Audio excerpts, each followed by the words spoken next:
Everyone. Go ahead, Kathy. Well, good evening, everyone. This is the January 19th meeting of the Common Council's Planning, Economic Development, and Land Use Committee. Committee members present, Councilmember Tom Hoey, Councilmember Alfredo Ballerin, and myself, Kathy Fahey. Other council members present, Councilmember Richard Conti. And then we have staff, Michelle Andre and John Rafael Pichardo, and our city clerk, Danielle Gillespie. We also have planning staff present, Zach Powell, Corporation Counsel's Office, Amy Levine, and Director of Planning, Brad Glass. And we have Martin Hall and Chris Ellis from our planning board. Welcome, everybody. Okay, so tonight we're going to begin with the reappointment of Chris Ellis to the planning board. That's resolution 51221R and resolution 61221R, which is the reappointment of Martin Hull to the planning board. So we'll start later on. We'll be discussing ordinance 46-12220, and that's an ordinance amending chapter 375 of the USDO of the Code of the City of Albany by renumbering such chapter. I think what I'd like to do first, before we talk with our planning board members, is to find out if there's any public comment. Danielle, I only received that one letter. I'm not sure if there's anybody else who's in the waiting room at all. We also have a council member and President Pro Tem Kelly Kimbrough is here. Danielle, do you have any other, do we have anybody here for public comment, folks? I don't see anyone here for public comment. Would you like me to read the comment that was submitted? Yes, I think you should go ahead and read that. All right, bear with me 1 second. I'll queue it up. This is a letter that was sent out to all council members.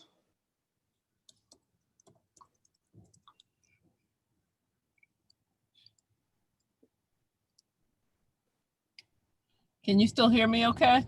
Mm-hmm. Yes.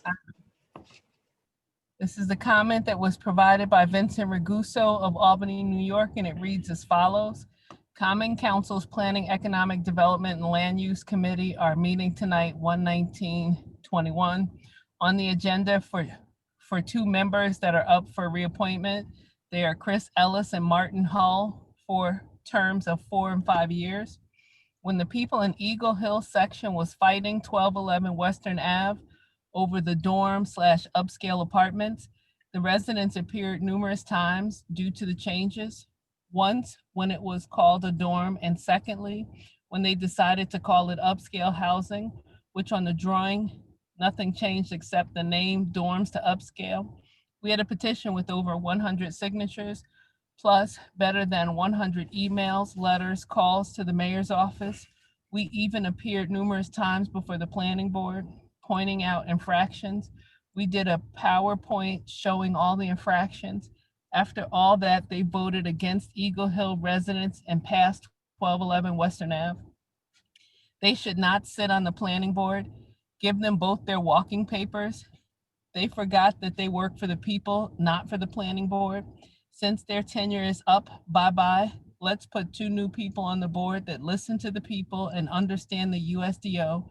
So when a problem exists within the USDO, they can make a good decision. There are many things wrong with 1211, and they were brought forth, and neither Mr. Ellis and Hull did not listen. It's time to say goodbye.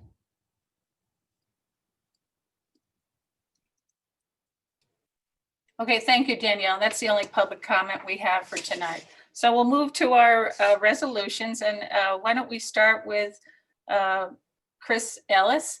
Chris, I want to begin by saying a very big thank you for your tremendous contribution of your time and talents over the last years. as a member of our planning board. It's since I've been on the council for quite a while now, so I do, I have seen the huge change in the responsibility of planning board members since we did the rezone.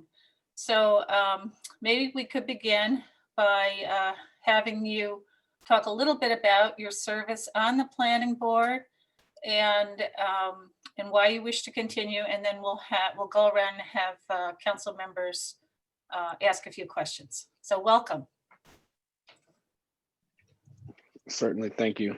About my time on the board, we've seen a multitude of projects with the change in USDO, which was right around my time in coming onto the board.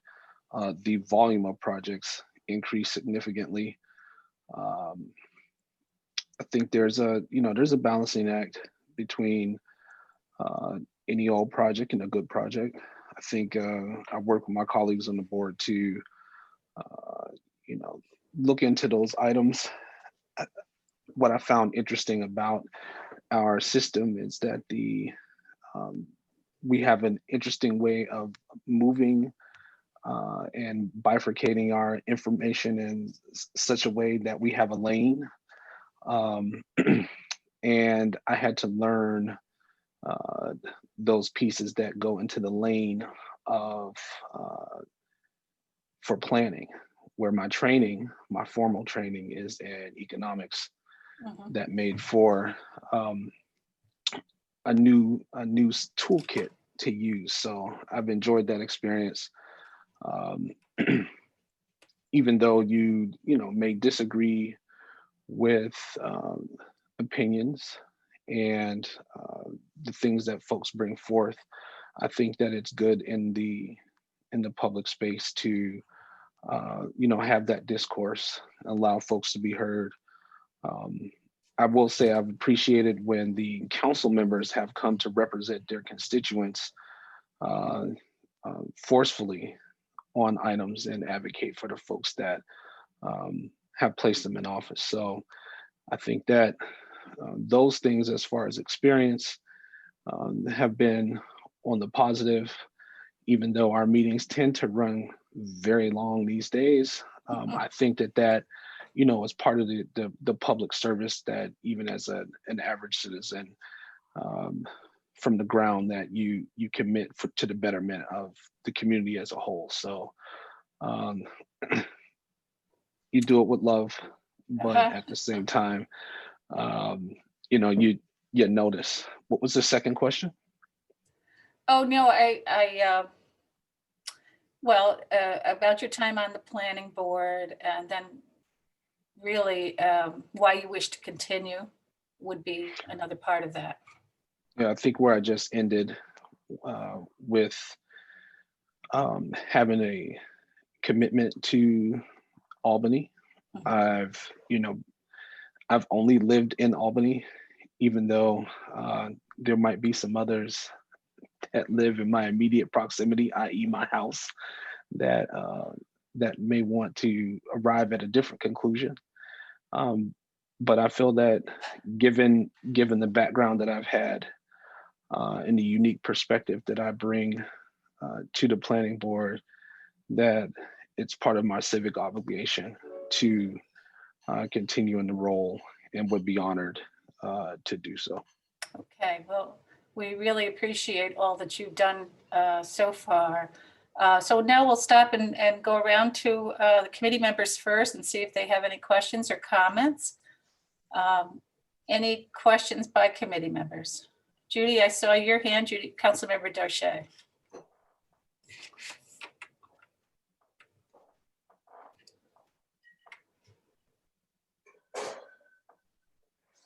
You have to unmute, Judy.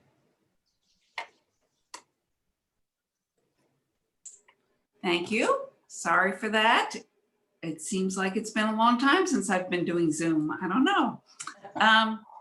So before I start, normally I ask applicants similar questions, and I do have similar questions for both Martin and Chris, and usually we don't have both applicants in the room at the same time. but I will proceed if that's how we are. Oh, doing. I actually, well, I appreciate that, Judy. Maybe we should have, Martin, would you mind stepping off for, and then we'll bring you back in? Thank you. So, Chris, I really appreciate your coming here. I appreciate your service on the board. And I especially welcome this opportunity to talk a little bit about decisions of the board. I think you know that I have been frustrated with some of the decisions of the board because I believe that they are not consistent with the USDO that we passed. I get particularly frustrated that people get called NIMBYs because they expect the USDO to be applied fairly and consistently, as opposed to always giving developers interpretations that I think are not necessarily consistent with the USDO. And then it's very frustrating that I'll go to the board and I will say things, and then there is so little dialogue amongst board members about the points that are being raised about various issues. And in particular, that occurred with regard to the post office on New Scotland Avenue, 563 New Scotland Avenue. So I welcome the opportunity for you to explain to me a little bit about your decision.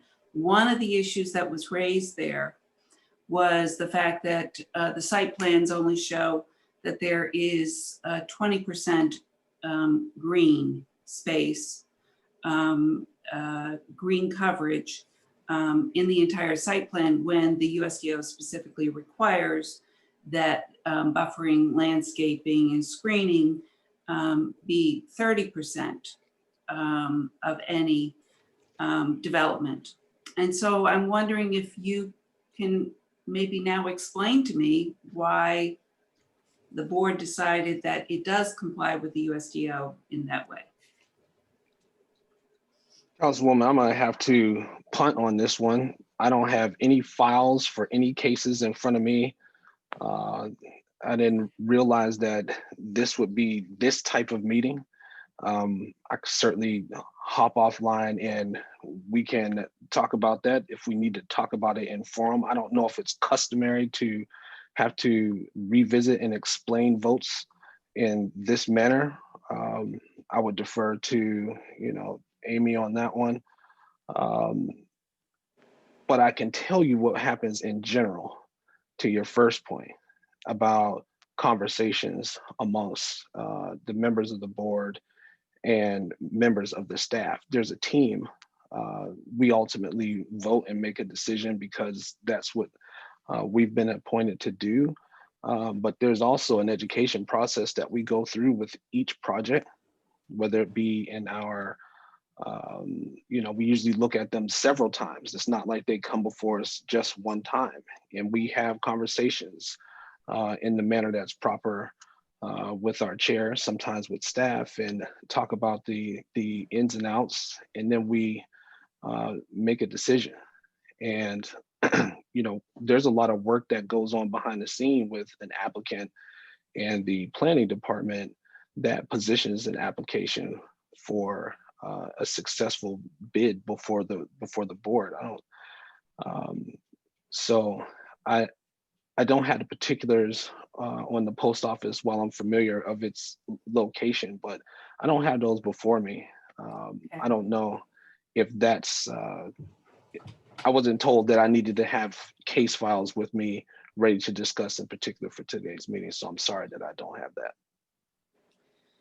Well, I don't think it happens all the time, but I do think, when I'm on somebody's doorstep asking for their vote, I'm expected to be ready to talk about any decisions and that I actively participated in. And I think that's relevant here, where I have so many constituents who are frustrated with the decisions that are being made.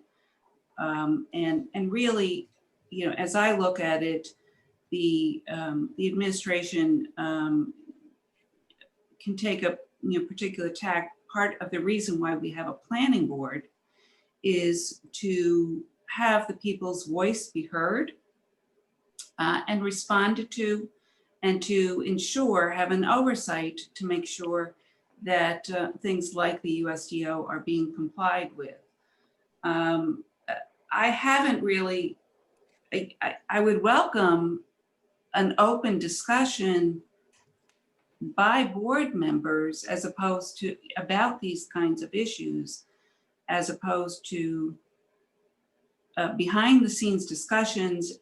And then there's also a requirement in the USDO that the board is supposed to issue a decision that is supposed to contain its rationale for its decision. And what we get are decisions that simply reach a conclusory statement that the 5 decision factors have been met, without any explanation of how any of the issues that have been raised have been concluded by the board members themselves. I think I would like to see more transparency and openness about that. I've just been very frustrated, and so have a lot of my constituents and other people in the city, I know. Okay, thank you. Judy, do you have any follow-up questions, or shall we move on to someone else? You can move on to somebody else. Okay, thank you. Councilmember Hoey. Hi, Chris Ellis. It's nice to see you. It's not an easy job. I want to thank you for your time that you have served, but I do have issues.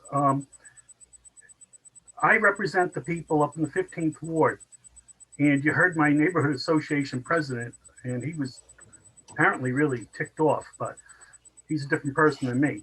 I have a lot of concerns, and I don't even know where to begin, but let me ask you this. Did you, when the chairman, Al DeSalvo, came before this committee, he was asked, how much input do citizens have when they come to the planning board meetings?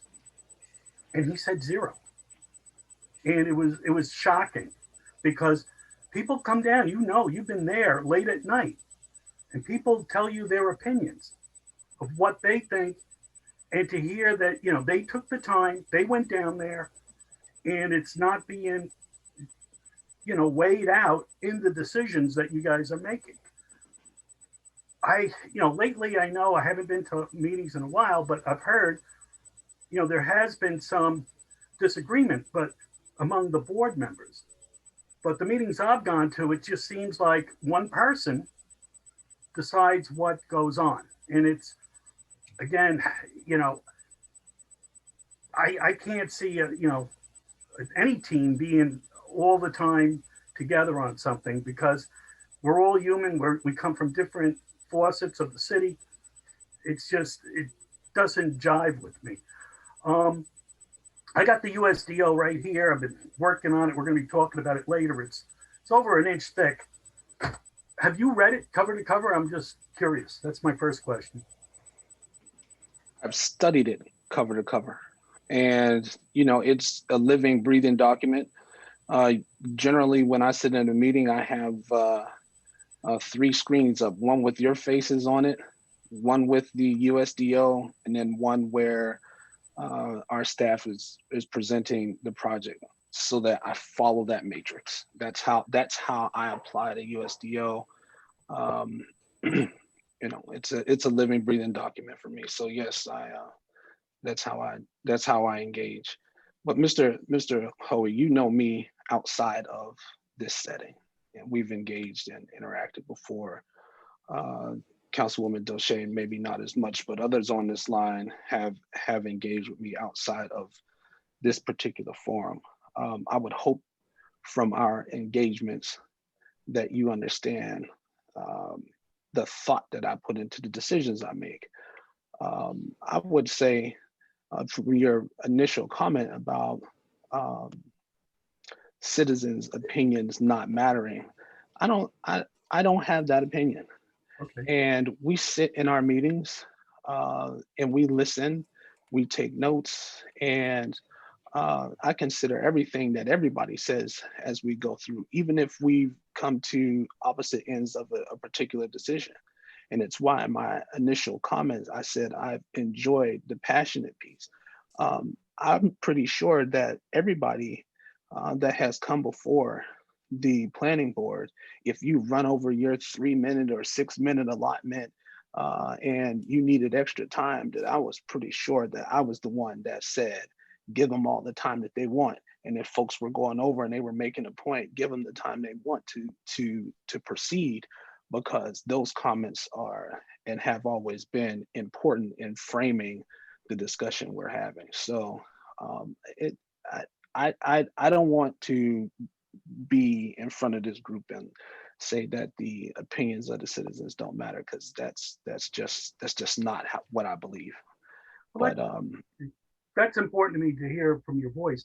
And I didn't know that you did extensions. I've been to those meetings, and it's very, I'm going to be honest with you, it's very rude, and the disrespect that, me as a council member, an elected representative of my ward, the way I'm talked to, and I saw other council people talk to, this is just, we put on a hat saying we're council members. That doesn't mean Tom Hoey wouldn't come and, we're at a game or something, pat you on the back and say, hey, how things going? That's a different thing. But when I wear the council person's hat, I got to be responsible for my citizens up here. And when I have to deal with fellow council members calling the people in my neighborhood NIMBYs because they want to preserve their way of life up here, there is room for development. And don't get me wrong, and I've been told I'm anti-development. I am not. But I like to see explanations what the needs are. I mean, we've seen a tremendous growth of apartment houses in Albany. And the one I'm fighting, $32 million to build, they're going to get an IDA for like half the cost. Now, you guys don't weigh in on the IDAs. Mr. DeSalvo always says that at the meetings. But this is welfare for rich developers. And I have a problem with that. And so where's the need? Do you know what I'm saying? Is there a need? I'd like to see more lower income housing. With the 1211 development in my ward, it's called luxury housing. And the rent's $1,400 for one bedroom. And I mean, I'm just giving thing. I don't want to take up the whole meeting on this, but I want you to understand when you walk out of here that we're responsible to the people who vote for us. And then you're responsible to get reappointed to us. And we only get a chance every 4 years. So it's important. It's not trying to be mean to you or to anybody. But, when you see a certain situation going on, you want to see if we can correct it. Or at least make you aware of what's going on, Fool me once, shame on me, and fool me twice, shame on... No, fool me once, shame on you, fool me twice, shame on me. But thank you, Chris. No, not a problem. And I can certainly... This is part of the process, correct? This is how government should work. This is how citizens are engaged in government. I appreciate it. This is good feedback across the board. I think there's just, at least on my end,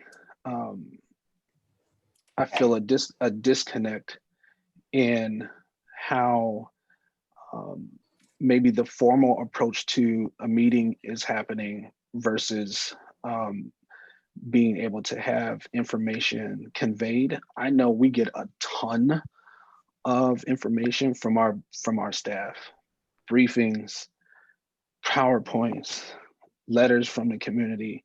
And it's interesting. There's no matter where things are happening in the city, um, I've come to the point where I can't expect everybody to agree that it's happening.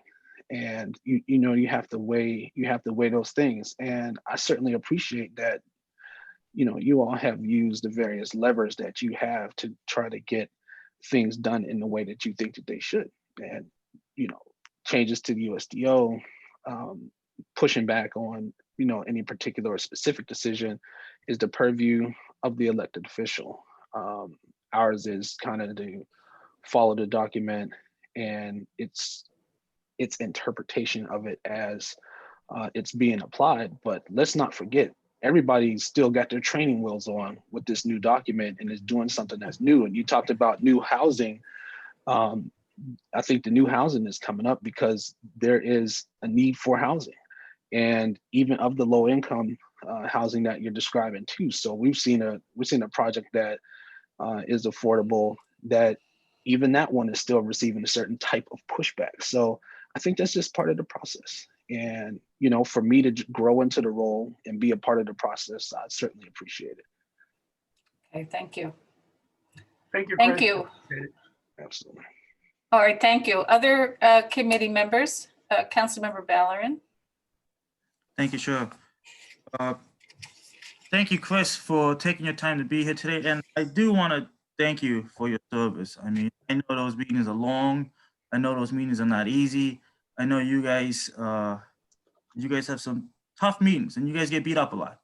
And sometimes I don't even think it's your fault or the board's fault. I sometimes feel like you've been presented and how you've been presented the information.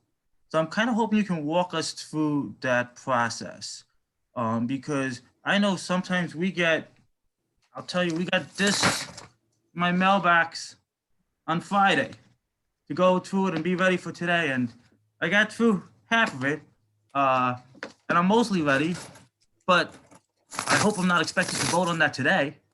And I might be, but I know I have a lot of questions I want to get answered. So what is the process? How do you guys get this information?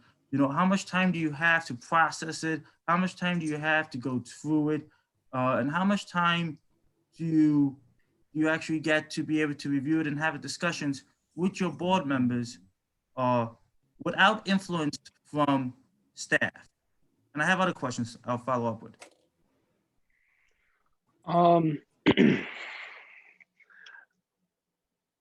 So it really depends on the case. And each case is different because depending on how complex it is. So you can have a case, I think we've been working on one for about a year now, maybe a little less. It definitely started in the beginning parts of 2020 and we've been going through it and through it and through it. Give me 1 second. I gotta move. There we go. There's also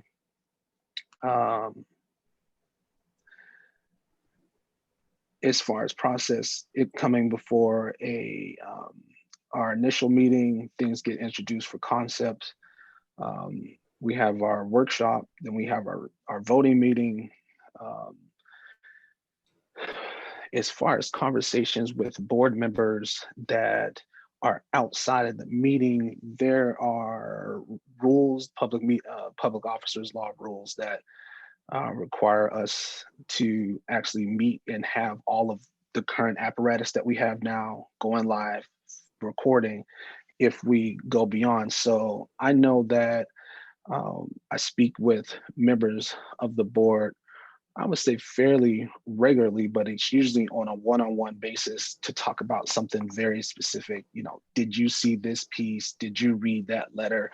Did you get that public comment? And as far as the various pieces of the puzzle that come together, I would say we always are able to start with the frame of the puzzle, but then as questions from the community, from our elected officials, from others come in, then we get the rest of those pieces put together as the full picture of a project gets ready for its sort of final dance and final review. So I would say on average, I think we probably look at a project for a span of at least 90 days, probably closer to 6 months. But I think the planning staff will be able to talk about when it's introduced as opposed to when it's passed, and give us an average amount of days that we have it. And all the information is neatly organized inside of a central database, similar to what the public can see online through the planning website. So, and I often just go to the public website and pull the files from there and try to read through them there. Thank you. And I've got to say this, there's been recently, especially, there's been cases that the council agrees more with the board than with the staff. Sometimes we disagree with the staff.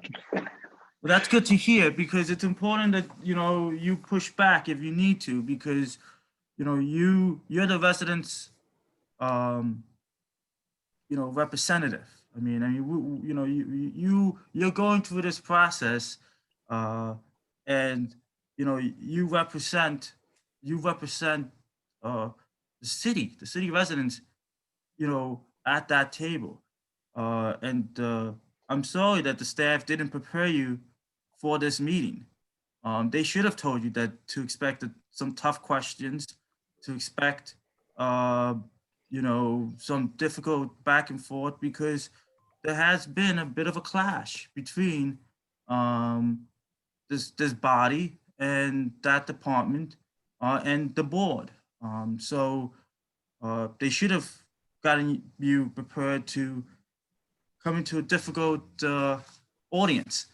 And again, I don't think that's always fair to throw it on our volunteers, you know, but it is what it is, and you've chosen to be in that seat, and we've chosen to be in these seats, and we all get our difficult days here and there. I do want to talk to you a little bit more about the document, the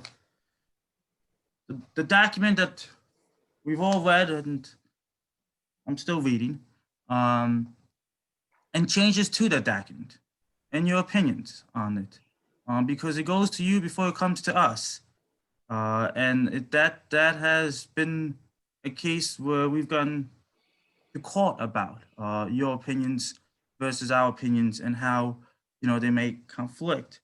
So I want to hear what your thoughts are on the document, what your thoughts are on potential changes you'd like to see to that document, and what you think, you know, we should be looking at now versus 6 months from now or a year from now. Changes.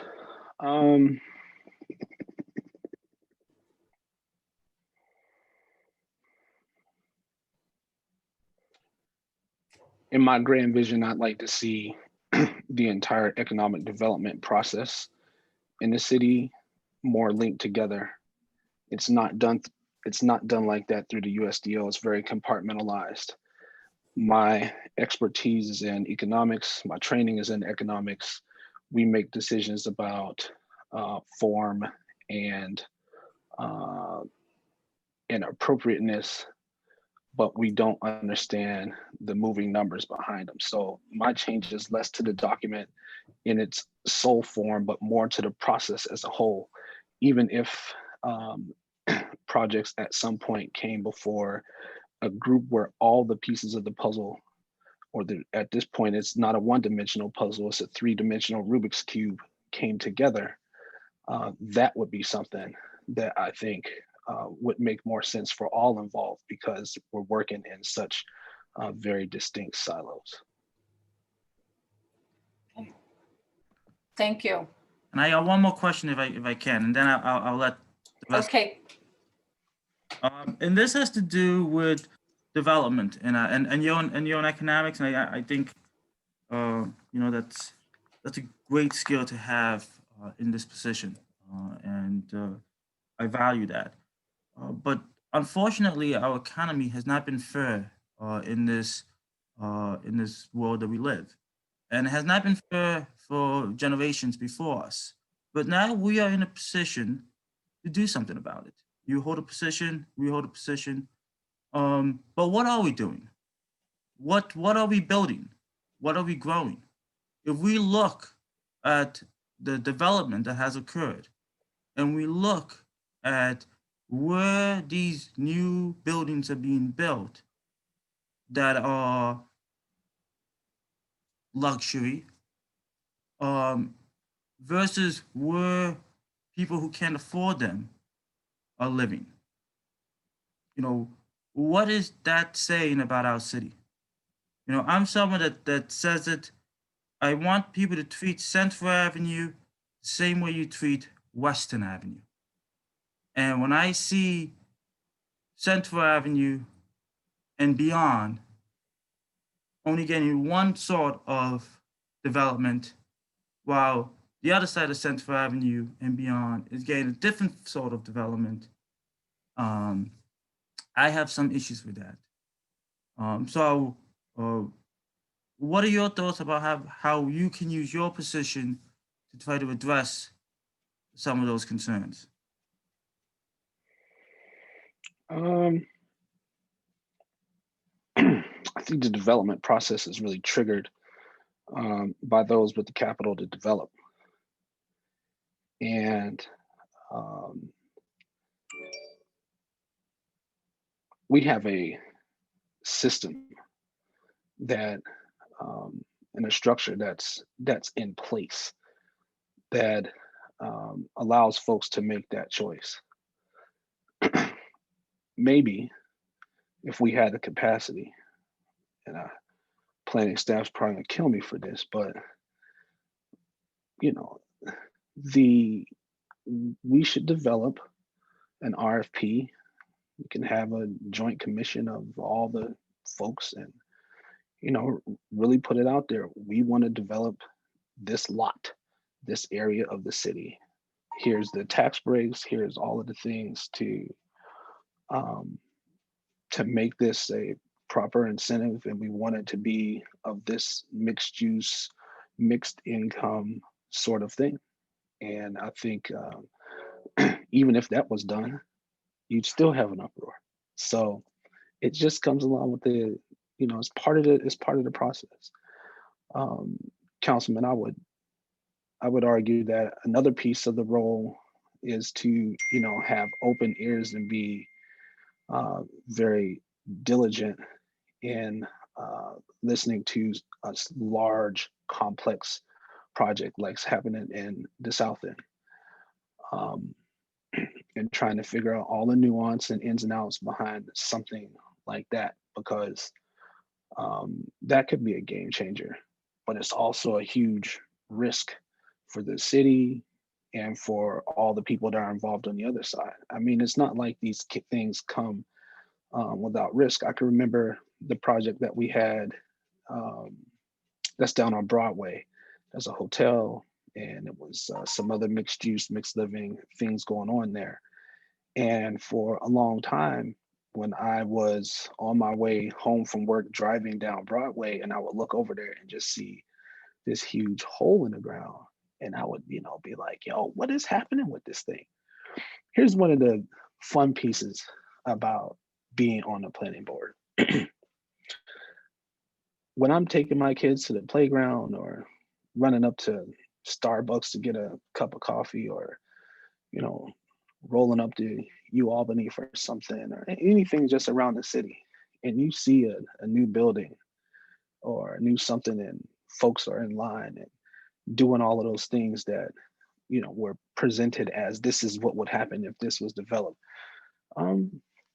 There's something pretty fascinating about that, and you feel like you're really a part of what's happening. So I can tell you that, you know, sometimes I just get in my car and just drive around, and, you know, you can see that hopefully a place that, you know, people refer to as Smallbany, which by no means I think is representative of our small corner of the world, is growing and doing some things that, you know, may not have been easy to get to, but when they're actually, the tree is starting to sprout and grow, may have made better sense. So I think that Maybe some diversity in the types of projects would help, but that would require, like, do we have some huge employer that's going to come and build a headquarters in the middle of a 400-year-old city?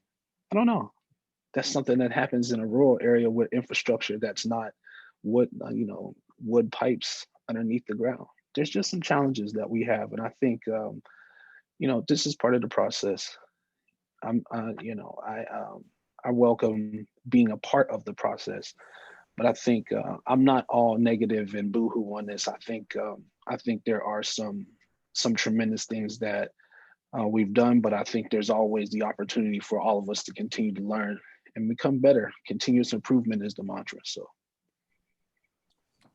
Thank you. And I am glad to hear that there are some happy times in this process as well, because I know, there was a lot of work, and sometimes it's not all happy times. But thank you again for your willingness to continue to be on this board. Okay, any other council members wish to ask a question or make a comment?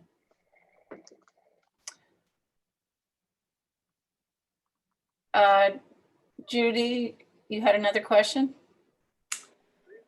Yeah, first I'd like, if Richard's still on. He's on, but he's not. All right, so I do want to loop back to what my concerns about 563 New Scotland are. You may recall that I raised the issue about vegetative coverage. The developer basically argued that the green roof was vegetative coverage under the USDO, which I think isn't even a stretch. It's just a non-starter, because the green roof is not landscaping, buffering, or screening materials. So I want to just cover these three things that I had specific concerns about, see if they jog your memory and see if you want to respond. Another issue was that there are 4 buildings on 3 lots. There are 2 buildings that are on 1 lot within the RM district, according to the plans. And the USDO specifically says you can only have 1 principal building on a lot in the RM district. That also wound up raising issues with regard to the impervious coverage, that but for combining those 2 lots, one of those buildings would not be able to meet the impervious lot coverage restrictions. And the third thing was, we were pointing out repeatedly that there was a restrictive covenant that was entered into before we adopted the USDO, almost exactly 2 weeks before we adopted the USDO, that was filed, that restricted development on the RM lots to 3 stories, and on the MUNC to the 3.5 stories, which is what it is zoned for. The RM, of course, previously, those lots had been restricted to 2.5 stories, and there were concerns about the impact on the overall neighborhood. So this agreement was reached, and there was a restrictive covenant filed, and the restrictive covenant very expressly says the city has the ability to enforce, that the property owner has consents to the city enforcing it. So all of these different features needed to be construed in a way that was not consistent with the intent of the Common Council when it adopted the USDO, not consistent with the express language of the USDO, and construed in a way that essentially dismissed residents' concerns in the area regarding this particular development of it being just a little too big. It wasn't like people didn't want it, but it used to be that there would be more discussion and more accommodation of residents' concerns. In this case, it's not even really a matter of accommodation. It's a matter of, let's have this complied with the USDO. So there's the vegetative coverage issue. There's the 2 buildings being allowed on 1 lot in violation of the USDO. And then there's the decision to completely dismiss and ignore the restrictive covenant. Does that jog your memory? And do you have any responses to that? So to be clear, I did not say I wasn't familiar with the case. I said I don't have my notes and I don't have a case file in front of me to go into very specific detail which you're outlining. Now I can give you a general on everything that you mentioned.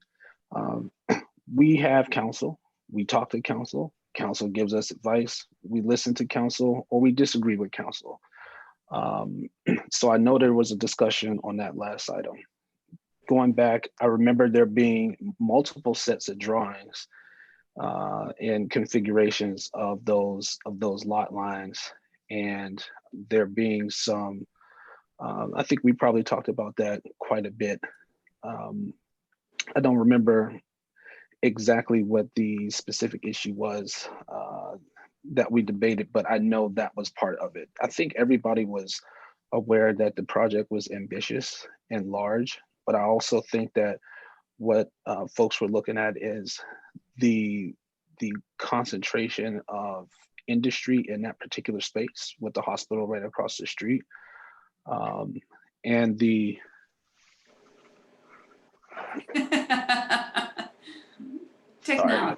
Technology at work.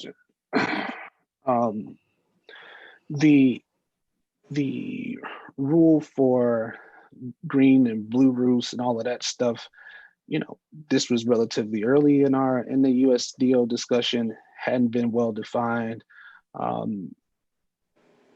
could have had more liberal versus conservative, you know, construction of its application.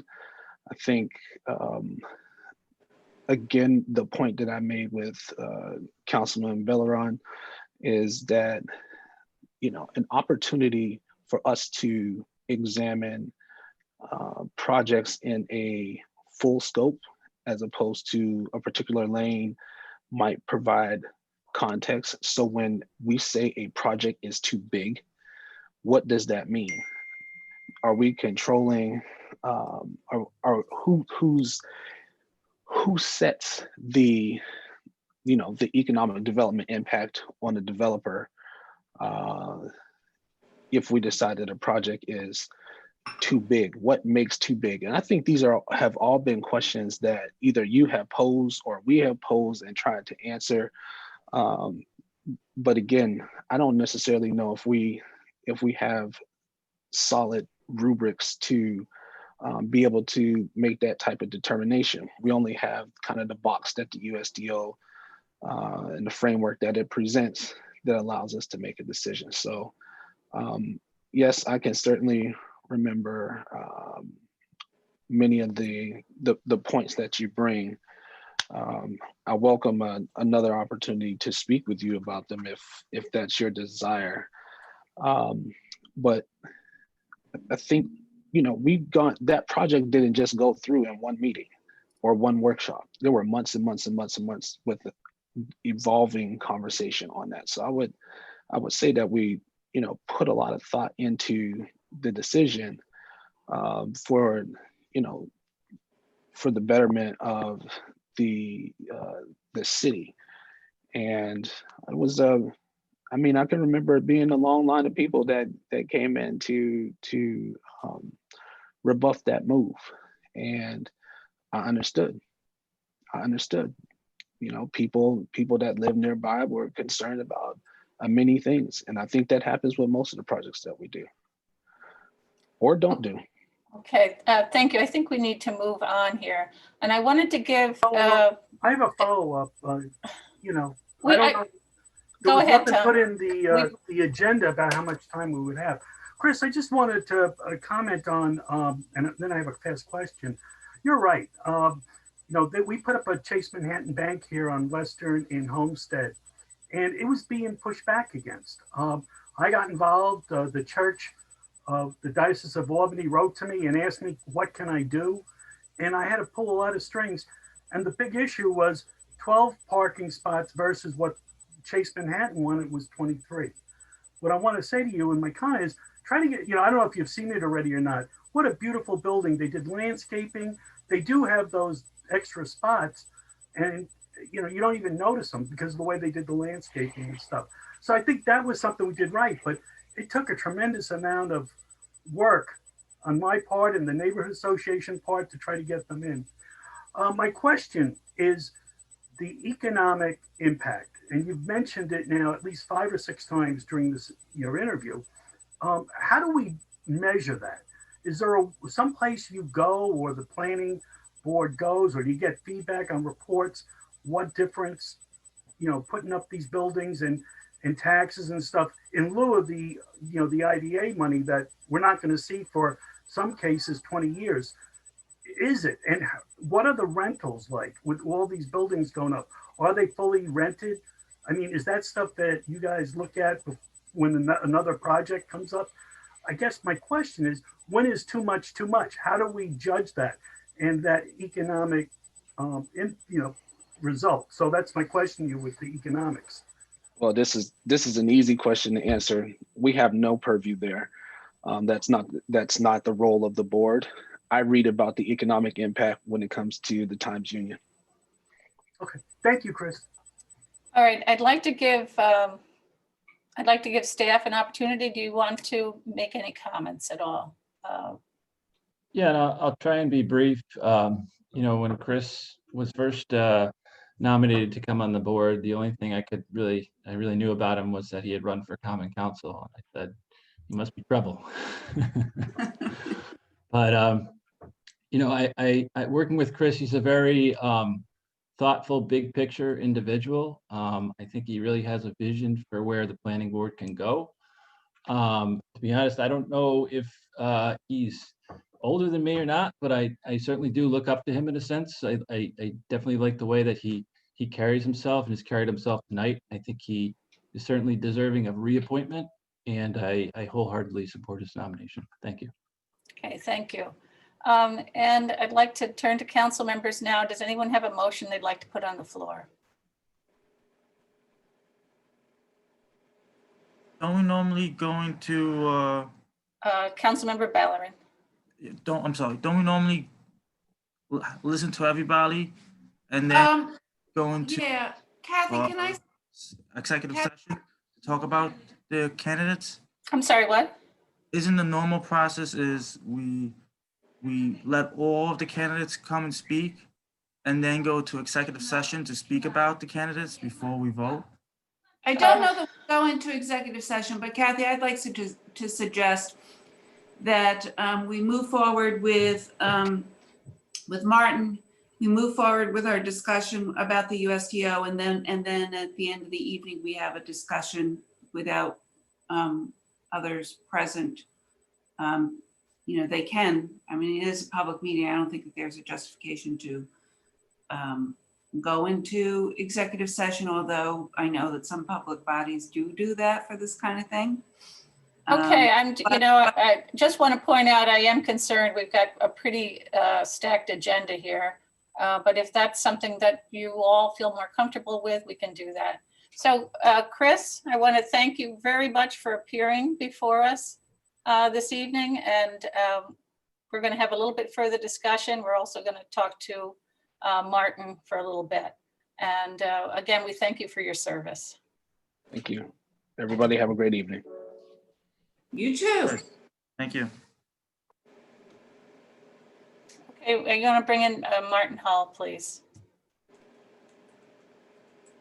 I really think this whole system's so not fair for the first guy. Martin is in. Okay, Martin, welcome. I think what we're going to do is have you speak a little bit about your time on the planning board and why you hope to continue. And then council members will ask a few questions, and and ask you to respond to those. So you can go ahead and tell us a little bit about your service on the planning board. Okay, thank you. Thank you very much. Thanks for having me in. I think probably the the thing that strikes me the most about having served on the planning board was just the tremendous increase in development proposals over the course of that time. I mean, it really seems like everyone wants to live in the city of Albany now, and so so our job changed fairly dramatically over the course of the years I've been there, and I think fundamentally it was good to be there and good to be able to take part in making in kind of shepherding these changes through the city of Albany. That USDO was just implemented just as it started as well, so that also kind of changed the way things happen. And in general, it's been I'm a planner, so it's been interesting to kind of see how things evolved over time.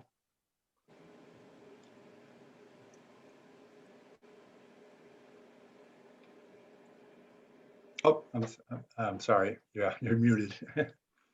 And you hope to continue your service on the planning board? Yes, that's correct.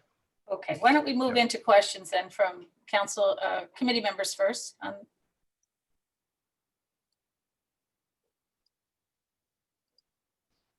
Who wants to go first? You want to go first, Tom, or you want me to go? I'll go. Okay. I have a couple. Is it okay to go, Kathy? Yes, go ahead. Thank you. I got to break the awkward moment of silence. Okay, so first and foremost, thank you for your willingness to serve back on the board. We understand that we know that we appreciate your time and your skills, and we know that it's a voluntary position where you all spend a lot of time on difficult issues, and it's not always an easy or pleasant experience. So I thank you for your willingness to have gone through it and your willingness to continue. I do have some specific questions. Specifically, I'd like for you to help walk us through the process of when a project comes before the board, and how much influence does the staff have over decisions that are made by board members? Well, the process starts with obviously the application coming in with the planning department starting their work to acquire all the permits and all the other information and everything that they need, and then they'll usually present to us at a planning board workshop what all the facts of the case are, all the information that they have on hand at the time, and from there we begin meeting by meeting, trying to learn more about the project, and eventually, leading to a decision. Usually that takes, three meetings and a couple of workshops, and so we get a fair amount of opportunity to ask questions about each project. And yes, and the staff is from all the departments is very critical to us understanding the project. We don't ourselves have the time to dive into all the different issues that are presented by any particular project. Okay, thank you. Now we have other legislation we've got to deal with this wonderful document called the USDO, and we just received this on Friday. So it's good to hear that you've got some more time to go through your documents. But my question to you is, after reading this, I have a couple of suggestions I'd like to make to this document, and I'd like to hear what your suggestions are, because those suggestions now have to, well, they don't have to, but they go through the board, and then they come to us. So I'd like to hear what are your thoughts and what would you like to see changed as part of this document? Of the USDO? Yes. Well, I think a couple of, just one thing that I can think of, and perhaps it's already been changed, is to better define the height requirements, expressing them in feet rather than in stories, which I think would make our job a little bit clearer. I think that's probably the key thing, and an issue that's been important to a lot of people, and that will, if not resolved, certainly made easier to cope with. And let's see, other than that, I can't think of anything offhand. I guess to some extent, I haven't necessarily seen it as, as my, my job to change the USDO. So to Are speak. there any other questions, Alfredo? I got one more, and then I won't haggle the time. My last question has to do with the development that we are seeing in our city, and what we're seeing on certain neighborhoods versus what we're not seeing in other neighborhoods. I've said this before, and I'll say it again. I asked that Central Avenue be treated just like Western Avenue. And when I see certain development on one side of Central to the end, and other type of development on the other side of Central and on, and I think of the generations of separation of our society that we've had, what I see is that growing, and the development that we are producing not addressing that issue. So how do you see yourself in your position as a representative of us? I mean, you are our representative on this body. You may not have been elected by the residents, but you'll get appointed by the mayor and ratified by the council. So you are our representative. Those members are the members we have to go to. We are the only people we have to go to, that have an obligation not to anyone but the citizens. And that's the beauty of you being a volunteer.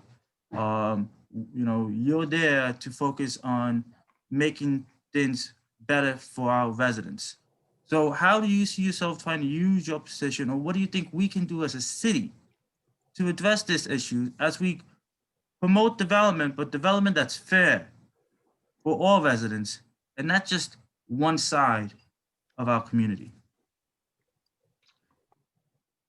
So you're wondering what we can do to encourage more development north of Central Avenue?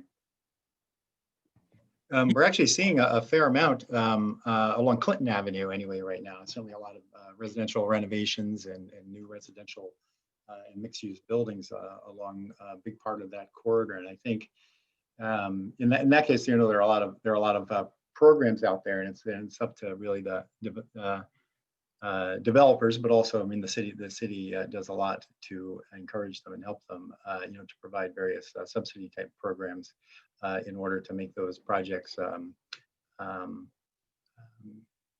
feasible and doable in the current conditions. So I think that's been somewhat successful already. And I think we can continue to, encourage that. Certainly anything the city can do to promote improvements to infrastructure, to make the infrastructure of the city. I mean, the city provides the infrastructure. It should, and everyone pays taxes into it. It should be the same everywhere. And that's in terms of streetscapes and landscaping and traffic control and traffic calming and public transportation and all that sort of thing. It's another way, certainly, that we can make it clear that the city is all one city. And I think, I think we have been making some strides in that area as well. Of course, that's not something that the planning board has much to do with. I mean, in terms of us, I think the issue would be to take the the unique nature of different neighborhoods into account when we look at a particular project, within to the extent that we can actually do that, given the parameters that we have to work within. I have a follow-up, but I'm going to allow other council members to ask their questions. Madam- Other committee members? Councilmember Hoey. Good evening, Martin. Mr. Good Martin, evening. I appreciate you coming. Thank you. I've been on some of these meetings, planning board meetings with you till 11 at night. So Right. the dedication's there and the volunteerism is there. I often wonder what do you guys get out of it, but I don't want to get into that tonight. When I got elected, it'll be 4 years ago in November, a project came up 1211 Western Avenue. And I wasn't even in office yet. And I went to my first planning board meeting and did theatrics, which I learned later was probably not the smartest thing to do, but I didn't know. I was standing up for the people that had just elected me by a very wide margin, by the way. There was an article in today's paper made me smile. But the 1211 problem was put together by this guy, John Grant. He was a developer. And he's the type of guy, he would just put stuff together. And then once he gets it through all the, he greased the right hands and stuff, got it through, he would sell his share out and move along. So we have two big developments on Washington Avenue where it's a commercial type of strip. There's hotels, fits in perfect. But, we came before your board that you serve on, and you allowed a one entrance building, 176 apartments, more people, not enough parking. And actually, I worked for years on this and I've been sick because of this project. But I've gone through the files of the planning department on it. And I did see a letter from you to Al DeSalvo talking about, this is where we want to go. We want to push public transit. We want to push this tight living together. And, which is fine on a street, but you weren't thinking about the people who live right behind there. Okay. The people who will be affected, who will no longer get sunshine because of a 7-story building that really doesn't belong there. I mean, it hasn't gone forward because they got to bury the utility lines, and that's going very slow. They are going to probably tear down the building, but this is something I had to face. A lot of emails, a lot of phone calls. And, just on Sunday, I got called by a neighbor that there's a kid next door having parties, 15 cars parked on the street. And this is a young kid in his 20s, and all his friends are in his 20s. We're not going to get rid of cars. And, it's a noble pursuit, but most likely we'll go electric and stuff like that. And I am disappointed in the planning board. And actually in one quote that you just had, that we want to be one city, all homogeneous. That's not what Albany is. Albany is 15 wards, all different, all with different histories, all with different backgrounds. My ward is an old farming ward. I actually own 2 acres up here, and I could probably still farm. I have a little bit, but it's not urban. Okay, so how do I deal with this? How do I go back to the people in my ward and say to them that I'm okay with this type of development? And we really don't know. I mean, I got this USDO. I'm still trying to get through it. Rules and regulations. We know that there's problems. We're not going to be able to get through all the changes tonight, but this is something that the planning board, decides. Now, I've been at meetings and insulted by your chairman, and having him insult people that came down to testify from my ward. Okay, I have fellow council members calling us NIMBYs, because we want to defend what we have, the investments we made up here. And we end up with a building that's 7 stories, costs around $32 to $35 million. Half of it's going to be paid for by an IDA, tax breaks, that we as taxpayers, no matter how you want to play it, we're going to end up paying for this. And it's going to be 20 years before we start seeing the real returns, if those buildings last that long. So, I mean, there's a lot of frustration here. I let Chris know also, But again, you do the job. I've been there and you've made some good decisions. So, but my problem is, how do we get a fair development of the city? Just like Councilman Valorant said, that it's just not one section getting developed, it's spread out. Okay, up here in the 15th Ward, you know, you say, well, we could take the buses, and we don't have sidewalks. Okay, in the wintertime, you know, there's no walking. I'd like to walk, I like to ride my bike. You can't do it. There's no sidewalks, it's not safe. Okay, we have roads that were built for horse-drawn carts. That's how wide they are. So, you know, there's a frustration here. I hope you can hear it in my voice. And I really haven't asked you any questions, but I just wanted to get out there the frustrations that the people I represent feel. And it's important that you, as a member of the planning board, and if you get reappointed going forward, start listening. You know, when Al DeSalvo came up in front of us for his reappointment, he was asked, what impact does the citizens have when they come down and testify? They were told zero, no influence. So I'm a taxpayer. I've been paying, you know, $6,000, $7,000 a year on taxes, and I have no say in what goes in my neighborhood. That's ludicrous. So wanted to get that out. Thank you so much for your service, and hopefully we can make this a better place. Thank you. Okay, thank you. Other questions or comments? Councilmember Doche. Thank you very much. Thanks for being here, Martin. Yeah, no, thank you.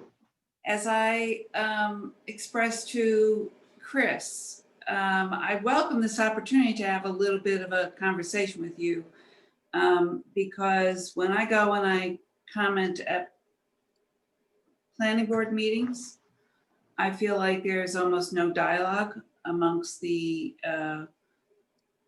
planning board, and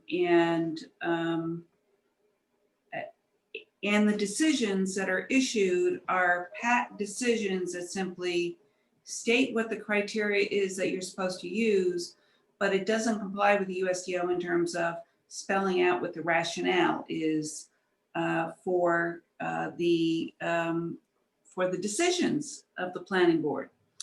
And I have a lot of residents who are similarly frustrated, a lot of constituents who are similarly frustrated, and frustrated about both the decision that was made regarding the Palladium and also the post office development. Mm-hmm. And there are three specific things with regard to the post office development where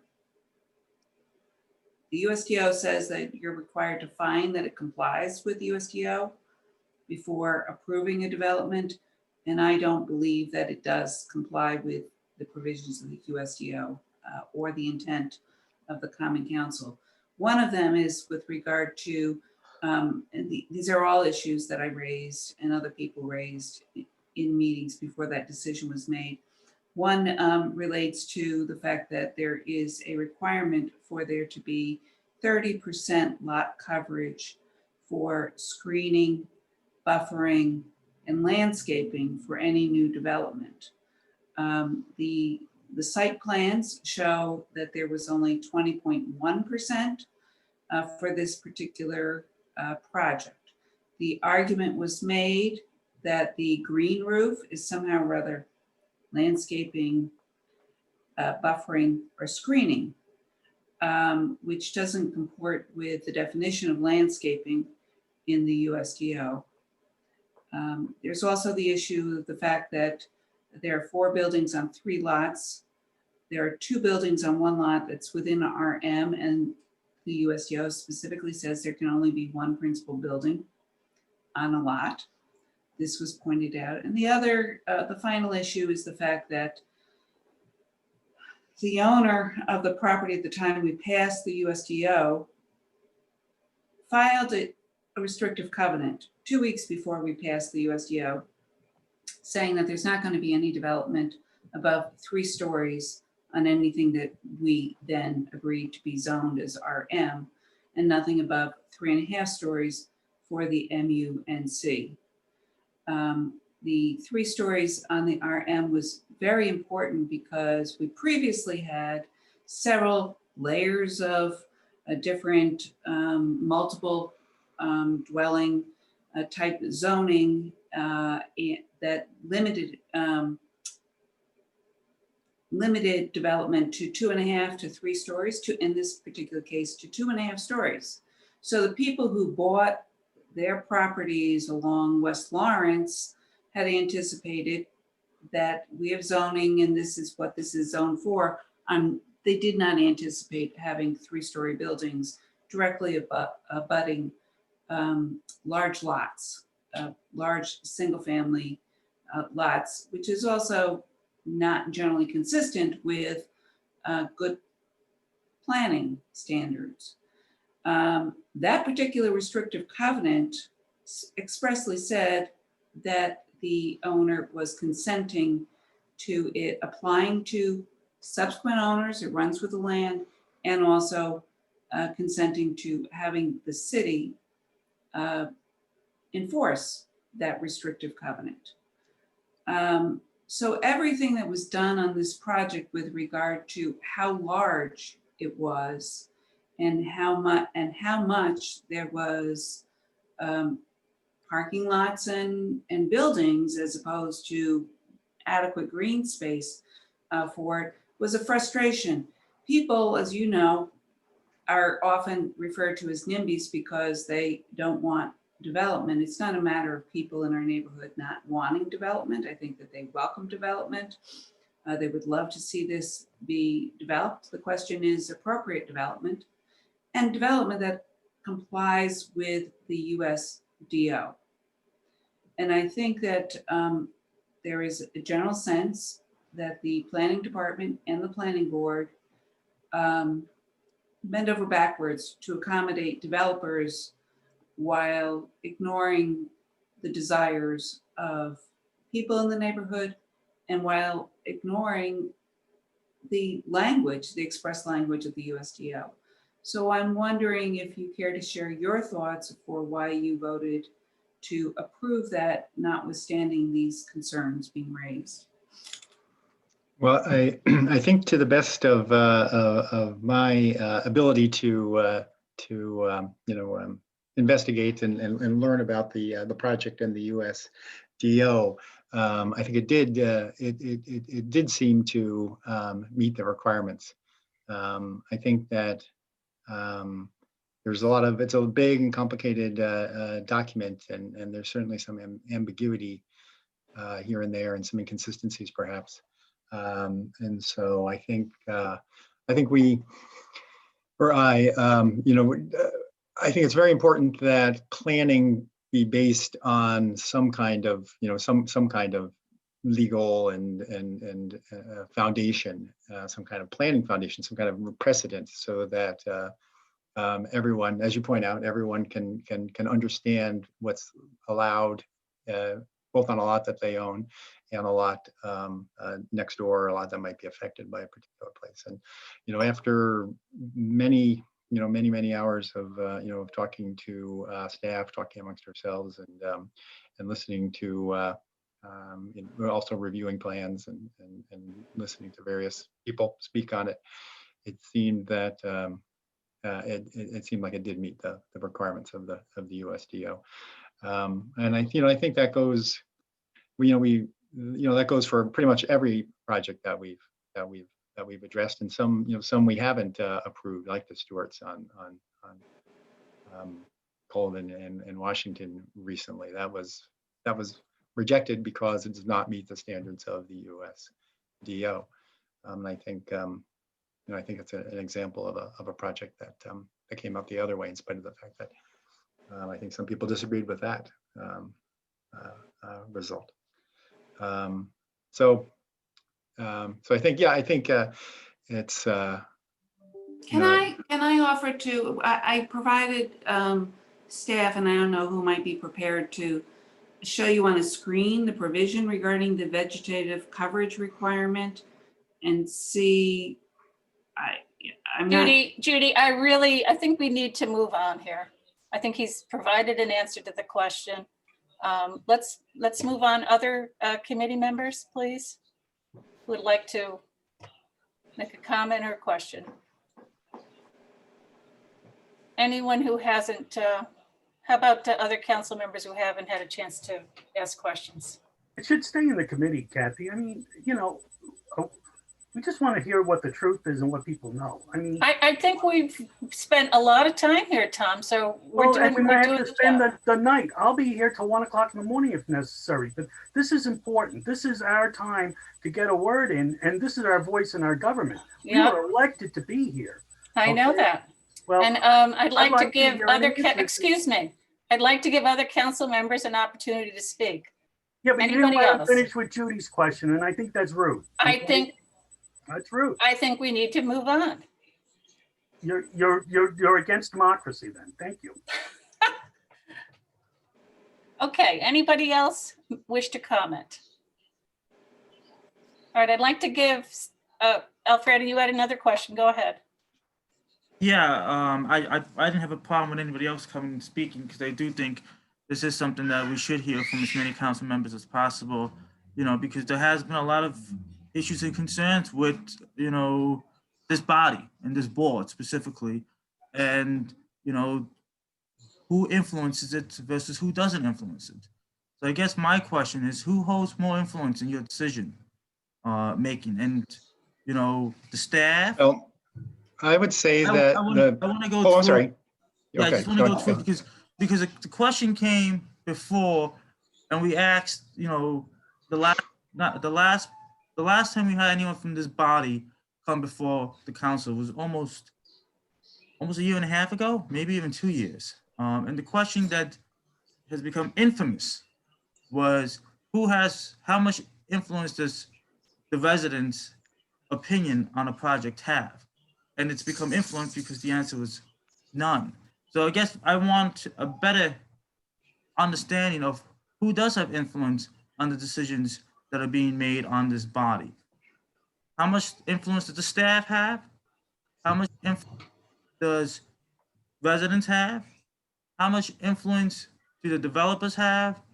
Versus how much influence is just your basic knowledge of this very complicated document, and where you can take one sentence from this document to justify, you know, I look at page 1, section, where am I?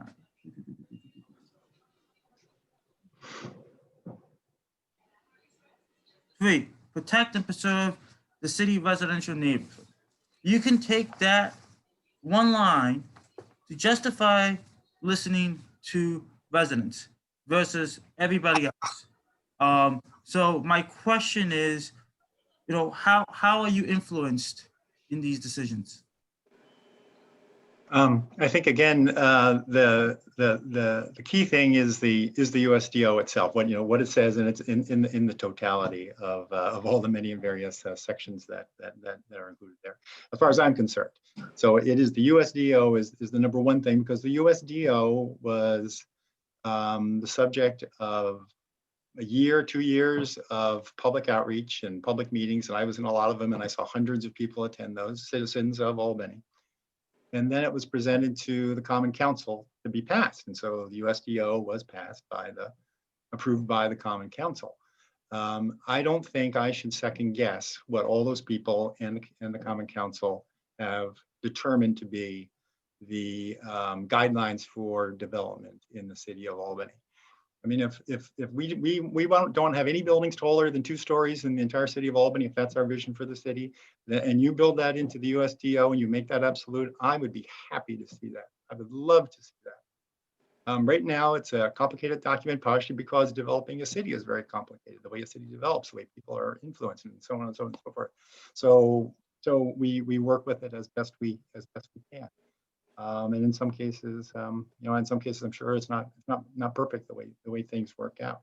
But I can say unequivocally that it's the USDO and my best interpretation of it that is the number one influence. And I think that's honest, because that most accurately reflects the full understand or the full desires of the people of the city of Albany. So anyway, that's my answer. Now, what, Um, I guess, and that's a good answer, because this is a document that you should be aware of. What happens when the answer is not here? What happens when the answer is not here and you have conflict of interest between all these different parties?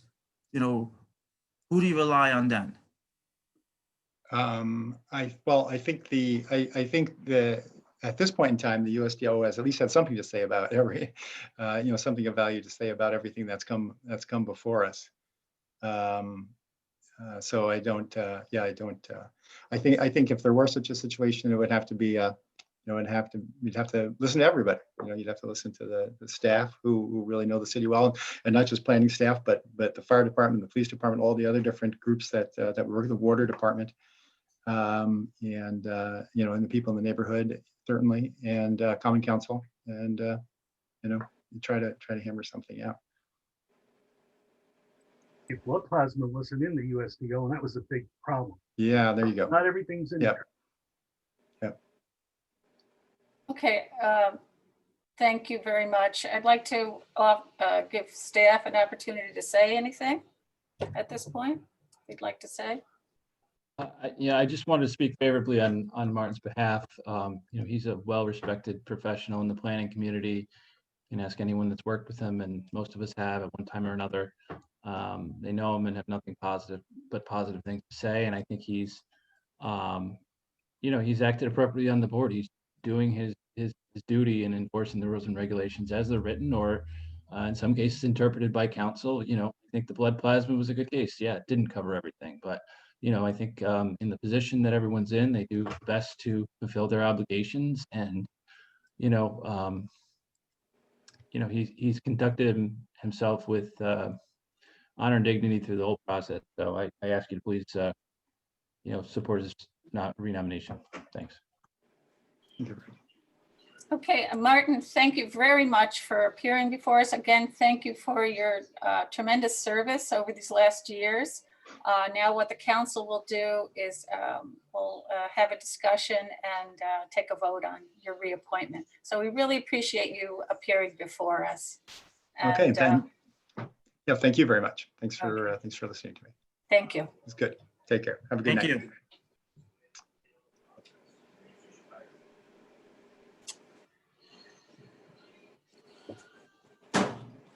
Okay, so now we want to have discussion about the two candidates. Why don't we begin with Mr. Ellis?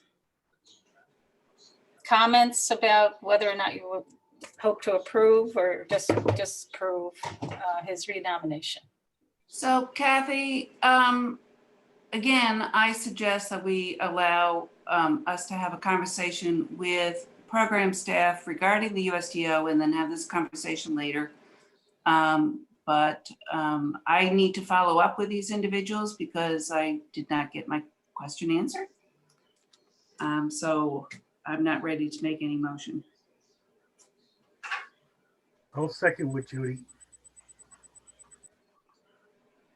So you're saying that you're not prepared to vote at all tonight, is what you're saying? That's correct. Well, we have this has to be done within 45 days. So what would be the outer date for voting on this? Michelle or JR? The appointment letters, I believe, was dated December 30th. Are they different for each person? No, they both were sent the same day, December 30th. We got it sent via email. Danielle, was that the same date you got when you stamped it in the city clerk's office?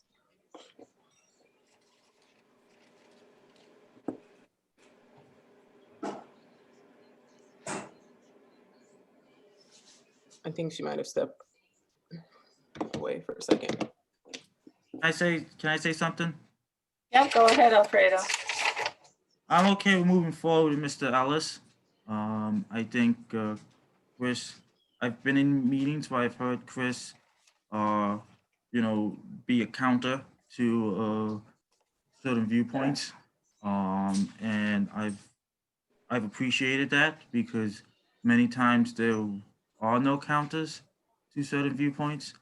So I'd be okay with moving forward with Chris. I do respect everybody else's opinion on this, and I know this is a very hot button issue. So by no means should I be the only voice heard, but I did want to put that out there. And one thing I don't want to see happen is I don't want to see the council not get a vote on this. Because I do think everyone on the council should get a vote on this. And I would hate for it to get stalled out to the point where the 45 days pass and the council doesn't get a vote on this. I don't want to see that happen. Well, we need to find out what the outside date is that we would have to have a vote on this. I think it's February 16.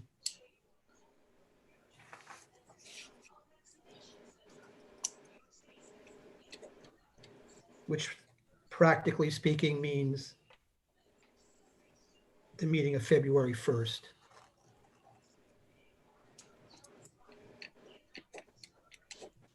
Correct.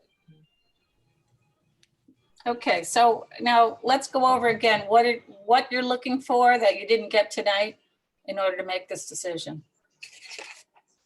Judy?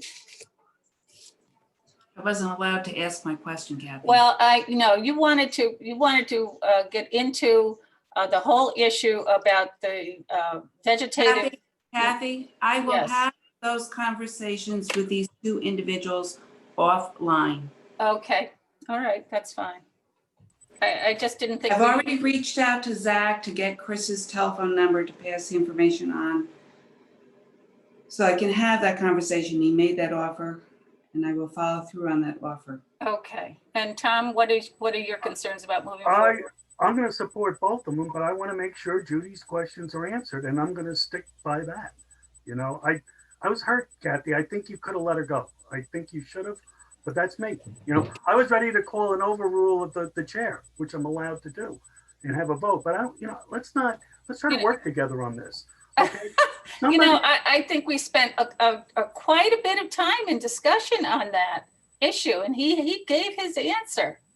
Well, I felt you cut her off, and I think you could have gave her the courtesy of, even if it's hearing it again, it's going to cost us more time now trying to save a few minutes here. I think, but that's me. And again, I want to get along. Let's get her, let Councilwoman Touche get the answer she wants, and I'm ready to vote. Okay. All right, so let's move on to the ordinance. And actually, Michelle, we'll have to come up with another date for, maybe we can add the, these two resolutions on to one of our other meetings coming up. I think we have, I'd have to look at the calendar. We have the 3rd, February 3rd. Well, that would be too late. Yeah. Can we do before the caucus? No. We're gonna have to schedule another meeting. Next meeting is the 16th. We have to schedule another meeting in between that. Probably the week of the 8th or something. Michelle, why wouldn't it? No, we couldn't do that because the 1st, at this point, January is already packed up, probably the Tuesday 26th, but that would have to be noticed today. At this point, January 26th. Is that possible? I would have to notice it tonight. So you can do that? Are people available that day? But the thing is, I have to check with these. Would you like them to have to reappear? Is the question. We have a planning board meeting that evening. That may be a conflict. Well, I don't as well, know. Judy, you're going to ask these questions that you haven't been able to get answered separate from the meeting. So do we need to have them at the meeting is the question. I don't feel the need to. Tom or Alfredo? I'm good. I think if Judy gets a question privately, that's okay with me, especially since they didn't answer them here, so. All right, then the next question would be, do we need to have Brad here in order to comment on any of the, Well, it's up to him. anything that's brought up? Would be to There's a the plan- members, more speaking for the planning board members, would also not be able to attend due to the conflict with the planning board meeting. I don't know that they need to, but they probably should be given the opportunity, but I don't.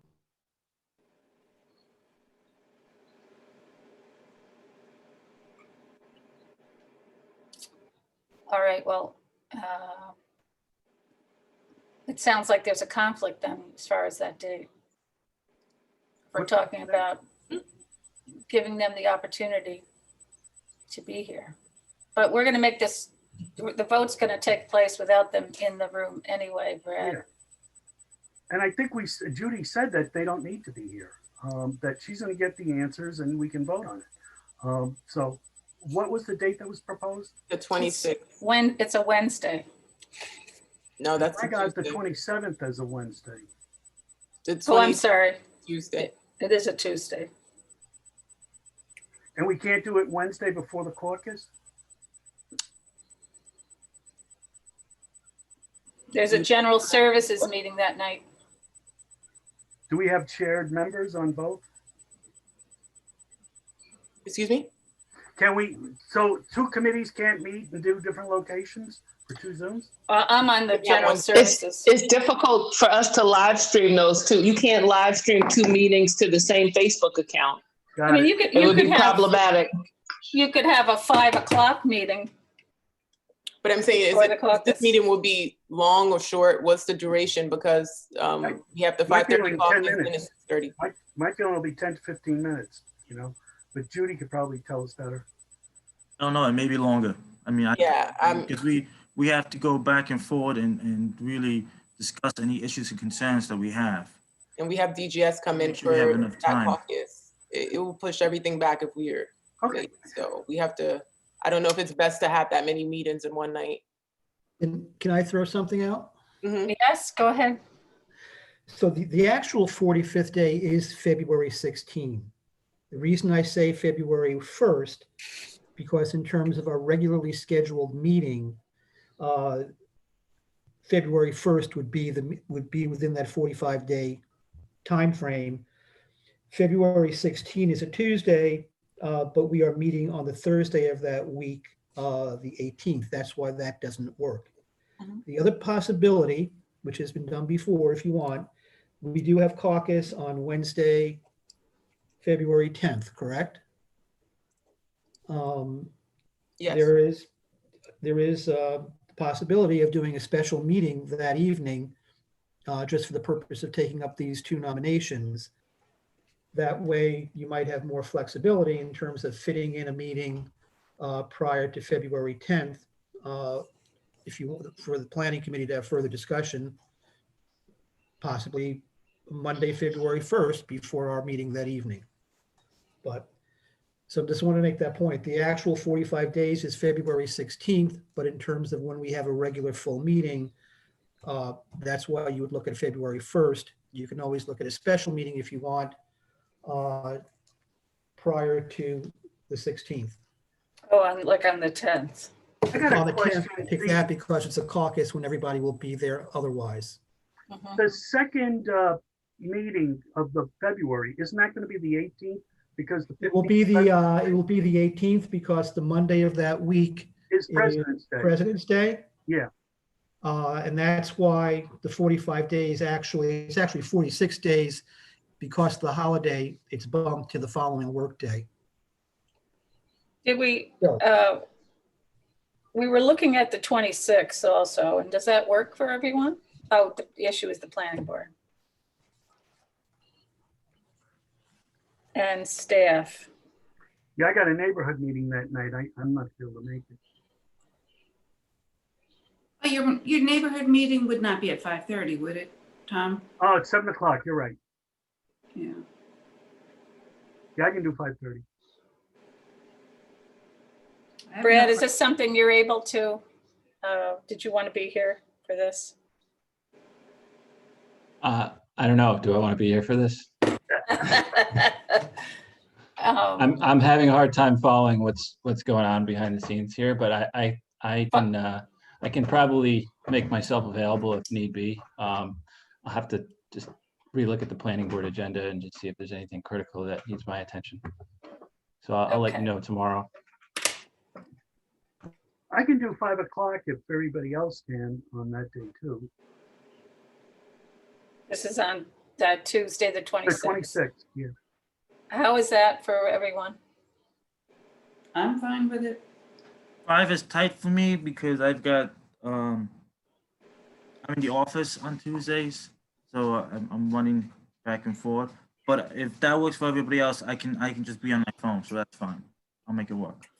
Okay, so let's shoot for 5 PM on the 26th. Okay. Okay, thank you. Let's, Resolutions, Just right? to- both resolutions.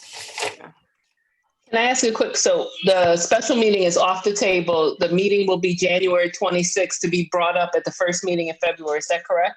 Yes. All right. Let's move on to the ordinance 46-12220, an ordinance amending chapter 375 of the USDO regarding renumbering such chapter.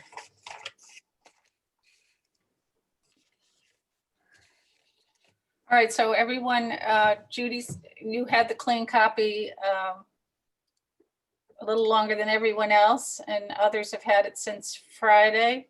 I know we received a memo from Brad that listed some of the more substantial changes that need to be made. And Judy, you've gone through and come up with a list. I don't know if others have as well. So why don't we start by Brad going through your changes that you pointed out in your memo that you sent out. And Michelle, if you could put that up. Which memo? Can This is- I ask, I'm losing track. Have we had a conversation in committee about what this is all about? No, I apologize. Okay. I feel like So I've been, I was thinking giving Brad a little bit of an opportunity to talk about where we are and what our goals are. well, that's a good idea. All right, I'm still Before he thinking goes, of can the I, resolutions. can I- Tom, go ahead. because I just got, format questions, and as he's addressing stuff, I'm sure you'd be able to, answer them. One of the things like reapplication, they're going to take a hyphen out of reapplication, but I actually went online, and it's funny, and I got records of it. Half the people use a hyphen, half don't. So I'm just wondering on that one, what the thinking was. Do we really need to change that? The other one was AM, PM, where you put periods after the A and the M and the P. I looked that up, and again, it's half and half. Some people use it, some don't. But the one thing, the caveat for both of these circumstances is that you're consistent throughout the whole document. But again, I'm just curious from Brad, what the reasoning was to change. To me, it was like unnecessary changes, but that's me. Okay, so the main purpose of this endeavor is to get the code, the USDO Chapter 375 included within our online general code codification system in a format similar to the rest of the city code. When the USDO was initially adopted, it was our presumption that it would be codified online, similar to any other ordinance that's passed by the council. In the case of the USDO, because it was such a large document, it had images, tables, so on and so forth, it's a lot more complex, and there wasn't enough money in that account to do that. So we were able to, through our contract with the original rezone through Clarion, have general code come on and do that codification, which is covered in this.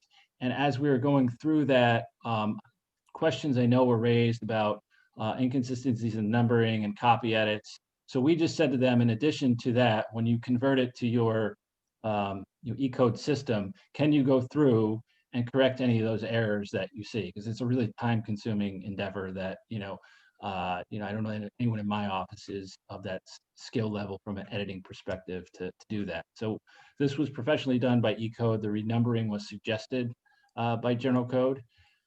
And that's our main objective. Obviously, if there's certain things that don't line up, or we want to, treat dashes or PMs or AMs differently, that's fine. We're open to changing whatever. And as we distributed this document, we did note and some of the council members that we had initial conversations with and follow up in our memo that the redlined version of the changes is not a perfect representation. Microsoft Word is a really clunky document to try and work in, and that's what the code was originally produced in. I think had we known that, we would have asked them to do it in some other format. But anytime you make edits to that document, even in some cases when we've tried to update it for council ordinances that were passed, the tables and the images jump around in a way that the formatting isn't compatible. And similarly, it's not compatible with the XML format that E-code has converted the document to. So it's their best document they could produce in absent formatting changes to do a redline version for the council to review.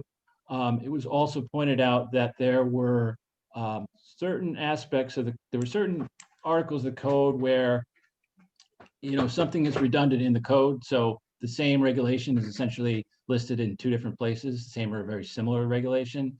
And in some cases, those didn't line up.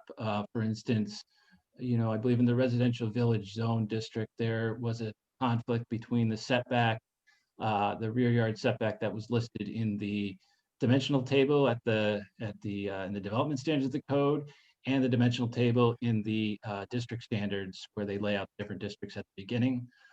So we did take it upon ourselves to correct those handful of errors that we were either aware of, or in some cases that General Code brought to our attention. I think we caught all of them. There were 5. And then there were also 2 references that were, and I apologize if I'm having difficulty explaining it. It is a little bit complicated. Is everyone following okay, or do I need to? Yeah, okay. When I am. okay. When our original plan, in coming to the council was to have the copy edits, the renumbering, the codification, as well as all the content changes we were proposing as a part of the 6-month review in one package. So we contracted with E-code to take that package and convert that to the XML format, knowing that there would be some changes through the council process, but also hoping that we wouldn't have to, adopt it and then make a bunch of changes and have them reformat and readopt it again and have to pay them to do that work again. So that was our initial objective. At some point in the process, the decision was made just to put the copy edits and the renumbering forward first, in which case we had to go back and sort of make a different version of the document, whereas things got a little confused. So there were 2 instances too, which is attachment 2 in the memo, where content that we were proposing to be changed was actually left in the document. And we're actually suggesting that those references be removed, because that was new content that was not in the original USDO document. And I think there were just 2 instances. I'm pretty confident, because most of the changes, if you look through them, are clearly a renumbering or a spell change. There are a couple passages where there's a longer change to the text, and those are the ones we had to look at more closely to make sure that we caught those sort of issues there. So I would defer to the council as to how they want to handle the conflicts in the content, the 5 instances that we're correcting. If you do want to move forward with those in this version, or if you want to leave it as is and change them as we move forward with the larger review. But I would suggest we make the changes in attachment B to restore those to what the original adopted version said. Fred, we went from Word. What's the new format that they're using? I believe it's XML. XML? Okay. And that can be exported into, I know, PDF, and I think Word as well. It's just the formatting being structured in that version originally is different. As we go through these, I'm sorry. So I spent all weekend going through this and taking what was put in our mailboxes versus what we've received in the past. And I went page by page, line by line. So I like it, and I've made notes where I've linked the issues of what I see here that's different to here. So is it possible to go by, as we go through this, and go and let us know what page it's on this, so then I can see some of what you put on here, I know, I've noted, but there's a couple of things that I've noted that I don't see here. And I'm not sure, maybe that's just because I missed it on this, or, you know, it's a big document to go through. So I just want to make sure we get this as right as possible. Yeah, and thank you, Alfredo. You know, we certainly didn't expect there to be errors in a document that we had, you know, contractually contracted with someone to produce for us. So, you know, we are happy to bring those to their attention, but also, you know, if you can bring them to our attention, we can gladly, you know, supplement that memo. It's quite possible. I can tell you this. there's sections here that completely cross out certain sections on one page, and then you go 2 pages later and it's on that page. It's the same wording that was meant to be, you know, that's here is correct, but it's in here and then it's crossed out in here. Is So that the red line version you're speaking to? yes, because I looked at the other version that's not red line, but after going through a few pages of the 3 documents, I was like, well, let me just go with the red line because this is the same thing. And then I actually looked at the one online because you guys gave us this in black and white, and my eyes aren't that good after a few pages. So I had to go online to try to pick out which ones, make sure I didn't miss anything that was red on this while I was looking at this at the same time. Yeah, those are the formatting issues that Yeah. produced when you're converting from XML back to PDF, or I'm, you know, that's not my area personally, but yeah, some things got crossed out and then they reappeared, or Or I they appear understand in certain sections and are crossed out in other sections. Mhm. I've got them noted. I mean, again, So, I didn't so, get through the whole Brad, what document. happened? That's the problem I had. I've seen this, what Alfredo is talking about. What happened in some cases, if there was maybe a minor tweak to the language, they deleted all of the language and then they inserted the new language. The interesting thing is when they insert the new language, they're not showing the old language that they deleted or amended at all. So it looks like it's all new language, but if you look at the, you know, the copy that a lot of us have from 2017, you see that language was in there. So, and frankly, that happened a lot of places in this. There's places where city is crossed out and then replaced with the exact same word with the same capital C in it that I can't figure out why that happened, that kind of stuff. So the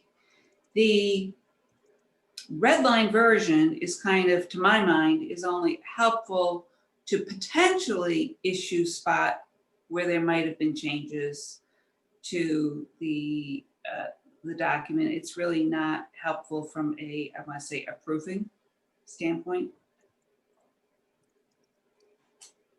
Well, okay, so why don't we move forward? Brad, let's start with you, if everyone's ready.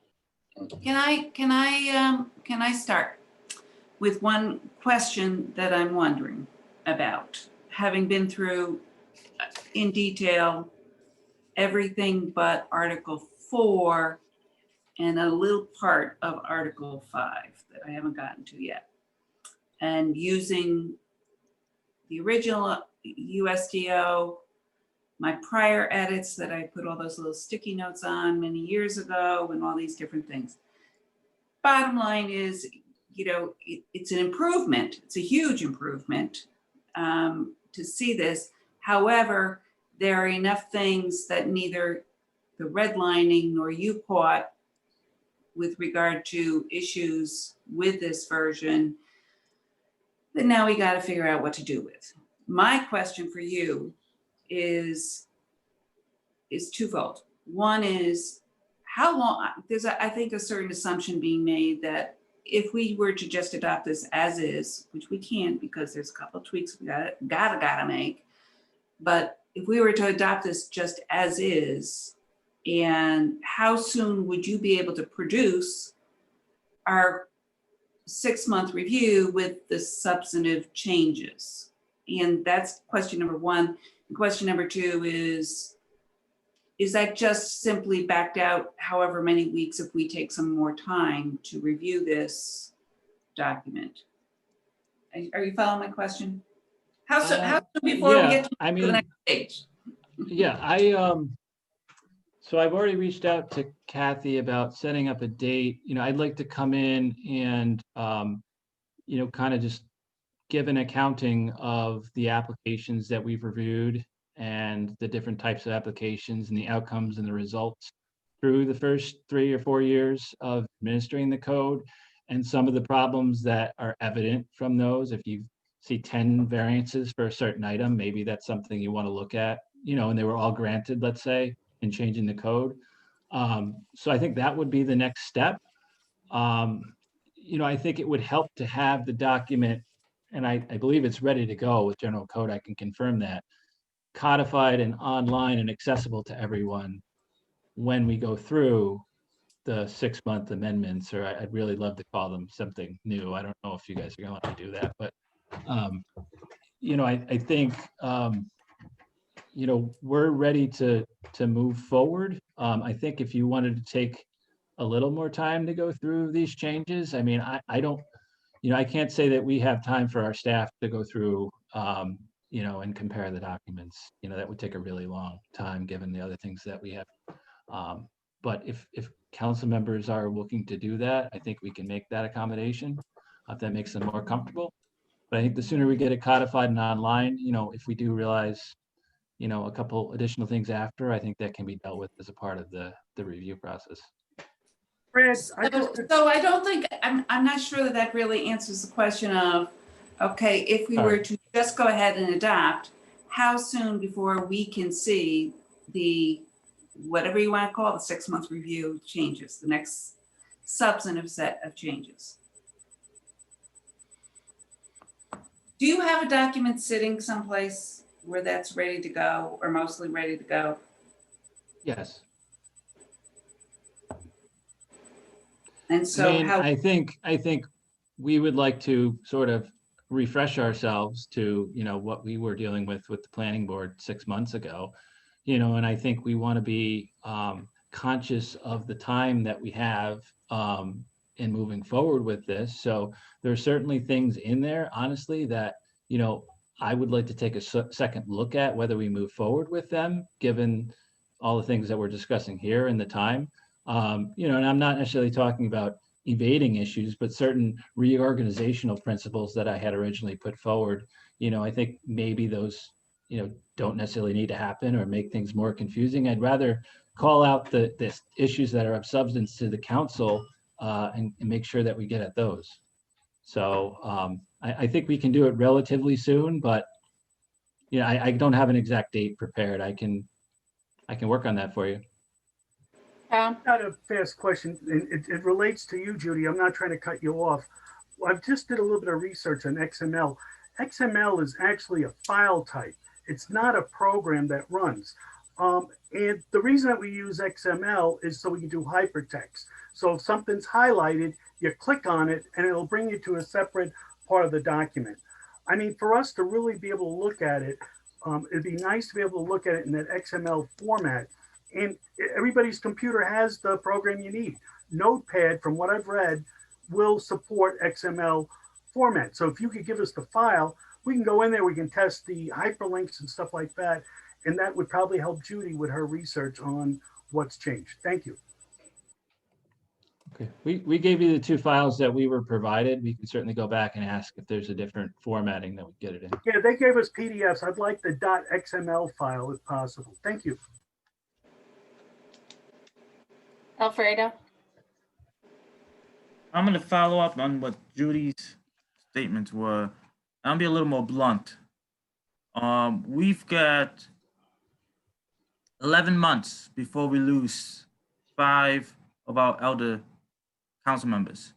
These are council members that were here. Only 7 of the 15 that passed this in 2017 are still here today. 5 won't be here a year from now. So, you know, they want to have a say in this. They should have a say in this. And more than that, as someone who's newer and wasn't a part of the process in 2017 when this got passed, I want their opinion. I want to hear their viewpoints. I want to hear their experience. So I said, let's blow it up. And my council members kind of calmed me down. I say, well, if we're doing this now, why don't we go through it now and make these changes now? And my council members said, let's wait for the planning department to come with their proposed changes. Well, I actually think we should start changing it now and let the planning department come to our meetings and work with us once we make these changes. But so I guess our senior council members want to hear from you. They're concerned, I'm concerned that we're gonna get this dumped like we had this dumped on Friday, you know, like in November. Not giving us a lot of time, not giving a lot of these council members time. And, you know, I've got changes I'd like to see on this. Well, If you can propose a number change, why can't I propose a number change? I mean, there's some numbers here that change that were from the planning board. So why can't we make these same proposals right now? You're making a proposal changing. I just want to say, what I want to say, Brad, is I'm hoping you understand that when other members are saying we'd like to see this sooner than later, it's because you have other members that are saying, well, let's just work on this now. Because, you know, I feel that this is a stall tactic.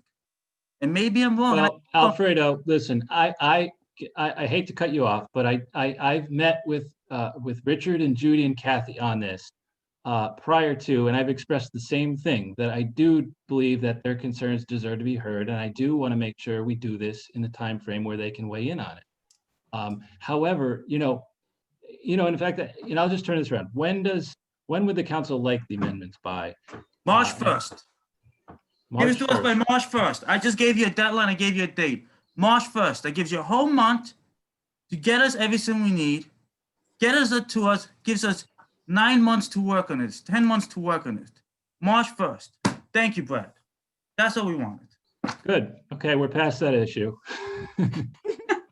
So are you committing to March 1st? Are you committing to March 1st, Brad? Yes, March 1st. Okay. Listen, I want you to know, my intent is not to drag our feet, but I also don't want to, I'm trying not to overcommit. That's why I'm being hesitant with this. We have a staff of 8, which is a good sized staff, but we have a lot of projects that we're also working on. And, I'm just trying to temper expectations here because I don't like to make deadlines and not meet them. But March 1st, you'll have it on March 1st. Thank you. Oh, boy. Okay, good. So let's go back to this ordinance now and then can we go through the changes that you outlined, Brad? And any of you said some absolutely have to be made, for one thing.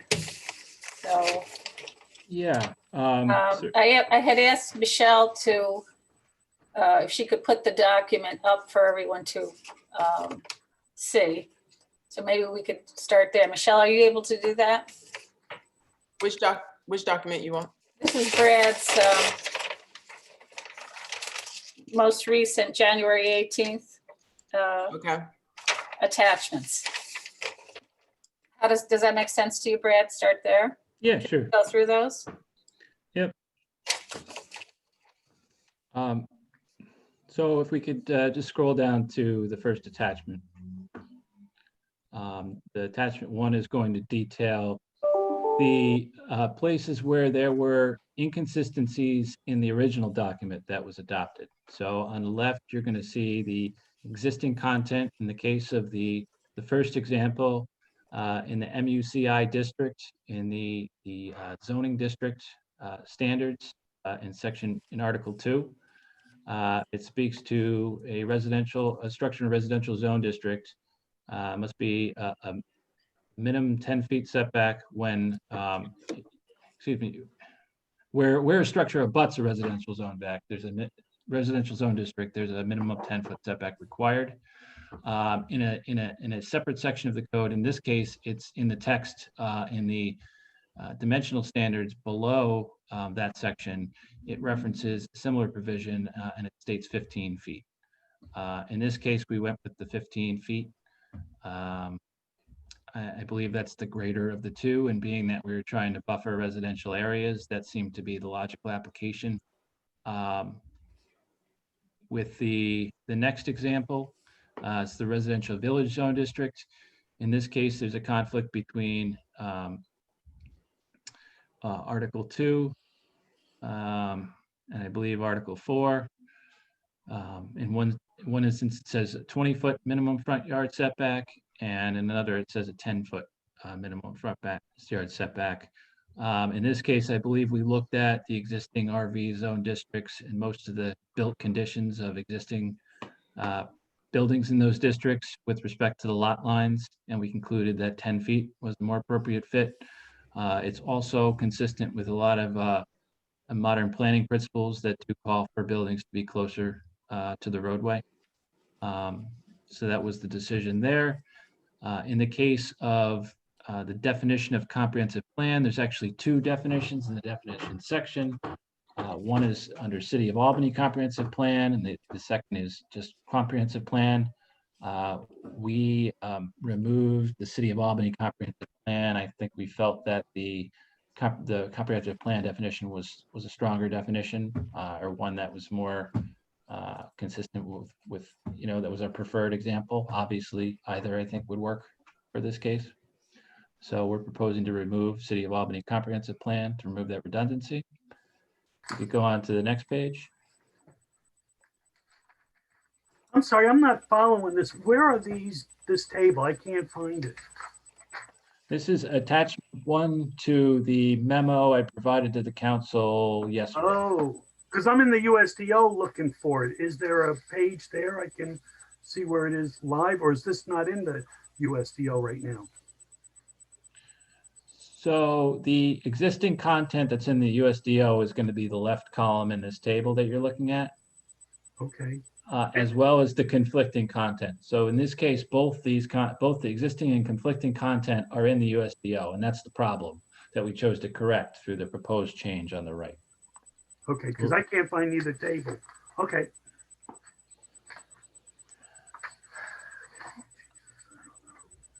So in this case, there is a conflict between the definition of principal use and the use regulations in Article 3. General standard that on mixed use properties and mixed use districts, there may be more than one principal use, and you see it in the case of a building that has a restaurant on the ground level and apartment units above. So that's a really practical example of a case where there's multiple principal uses on a lot. So why it says a lot or building may only have one principal use is unclear to me, but we felt that that was a clear conflict that should be removed from the definition. So that's proposed on the right. And in the case of the final one here, it's relating to posted notices. In this case, it's referencing the notice must be posted a certain number of days prior to a public hearing. However, if you look at the procedure summary chart for different types of applications, not all applications require a public hearing. Practically, a lot of those do require posted notice, even though there's just a public meeting applied to sort of a development application. So we added the text that the notices in this case should be posted 10 days prior to the public hearing or the initial public meeting on the application. Those were, going through the documents, the only ones, the 5 that I could identify, where there was a conflict that we are proposing to correct as a result of the codification, or as a part of the codification. And then in attachment 2, there were 2 examples where something that we had, go down to the following page. 2 examples here of proposed changes that were in our original, our proposals that we were brought to the planning board, that we had originally sought to codify with general code, that for some reason were left in this document. And in the 2 cases here, we had added no loading space shall be in required front yard or a corner side yard. When a property is on a corner, it very arguably has 2 front yards, or in the case of how we were, or maybe proposing to, move forward with that corner side yard.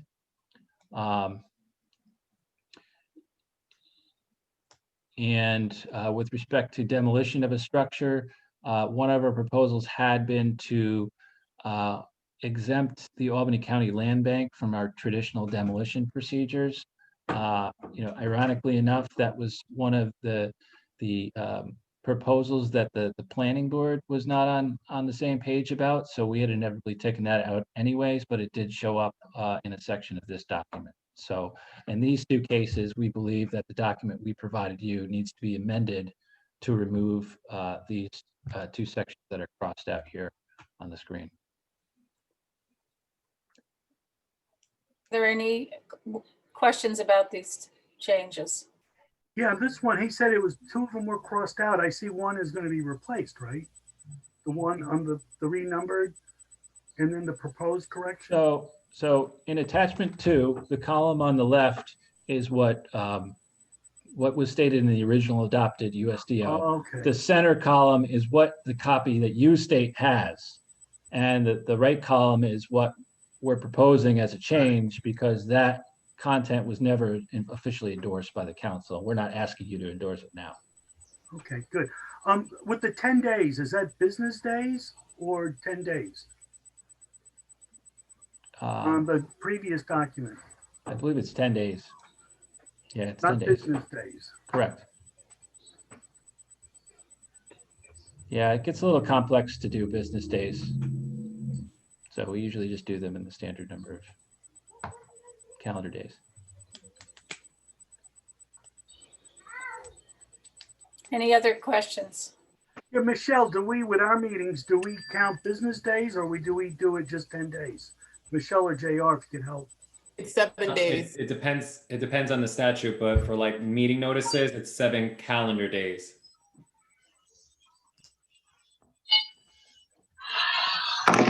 And I exclude Sundays in my count for 7. Thank you. Are we done with this memo? Yeah. But I'm going to guess that council members maybe caught something else that I didn't put forward, and happy to hear that and to take that into consideration. Okay, other.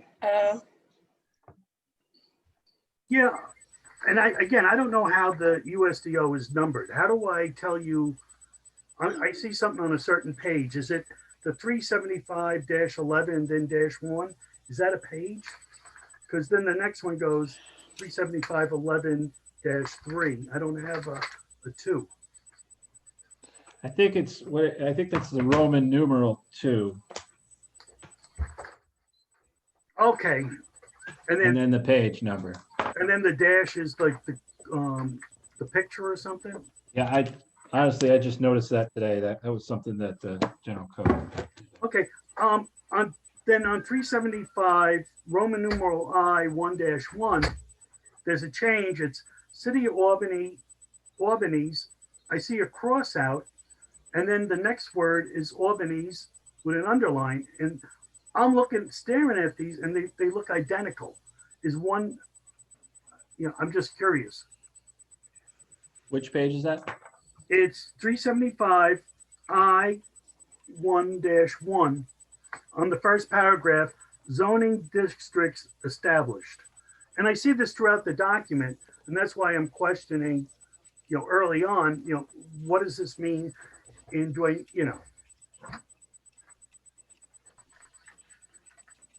it's like the 5th page in on the document I have.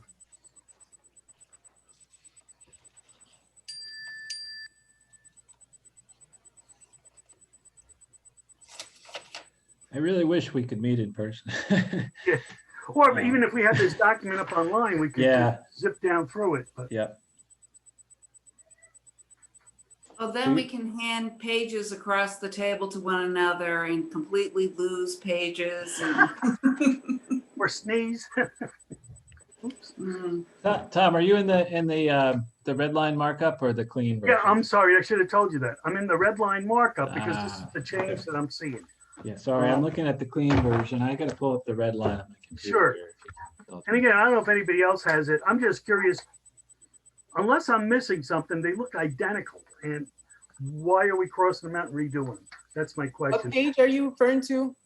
It's page 3. It's the 5th page in on the red line version, 375:I1-1. so, Tom, I think we should have this discussion, and that is, what is the document that we're going to be adopting? And in my opinion, because the red line version has so many of those kinds of issues in it, we can't adopt the red line version. We need to adopt the clean copy version. And the red line version really only helps us potentially identify where changes have been made in this document. It doesn't tell us where all the changes have been made. It tells us where most of the changes have been made, but in many cases, you also have things that have disappeared without being shown as redlined, such as allowed citations. On this page, I see cities. On number 3, you got cities crossed out and then reprinted. Are they just doing make work? I don't know. I'm just asking. I have to imagine, they ran some sort of a program to do this markup, and in some cases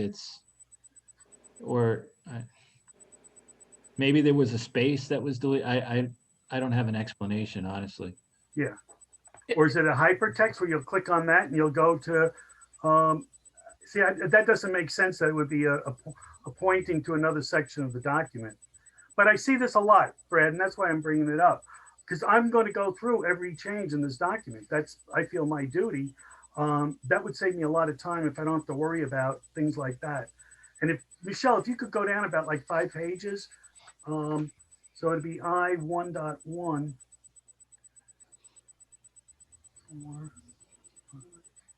Let me know when to stop. Slow down. So I gotta say, folks, when you refer to I1-1, I need to know whether you're talking about the section or the page number. And it would be helpful if people, when they're referring to things, can refer to the page number first. Okay, she has it up now, Brad. You see, it's like the 3rd sentence down, 3rd line. Albany's, and then next to it, Albany's again. I don't know if you can see our screen to share. Yes, I can see it. So, I mean, I could certainly go they're back and changing try the to. font sizes. Yeah, I think so. I'm sorry, the fonts look bigger. It looks like they're adjusting the font size. So I don't know if they went from an 11 to a 12-point font or a 10 to an 11, but it looks like they're adjusting the font size, which would cause the strike through. Oh, yeah, it looks like a 12. So they're capitalizing Up Albany? to a 12.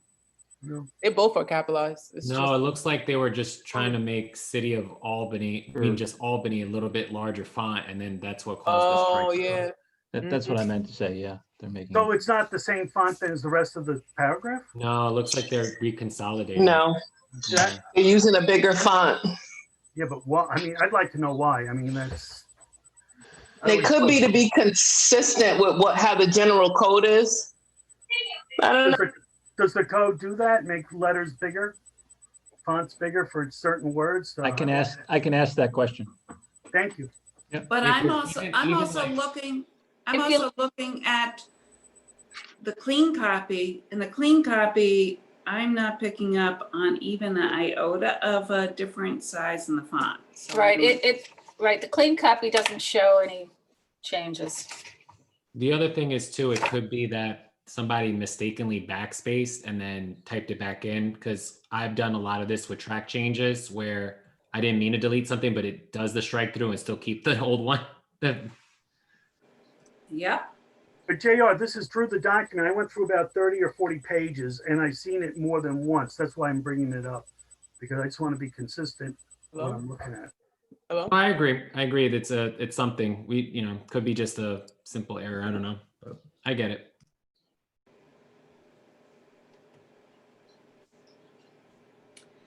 I would think that the important thing, though, is that when you do look at the clean copy, there's no error there. I agree. That's ultimately, so going back to that discussion. So Tom, the document that we want to adopt should be, our ordinance should be revised to reflect that we're repealing and readopting adopting the entire USDO as follows. And then it's just the clean copy that we're going to be adopting. So when it comes to what we're doing with this, I noted that, for example, MUDT shows up in one of the charts as MUD in error.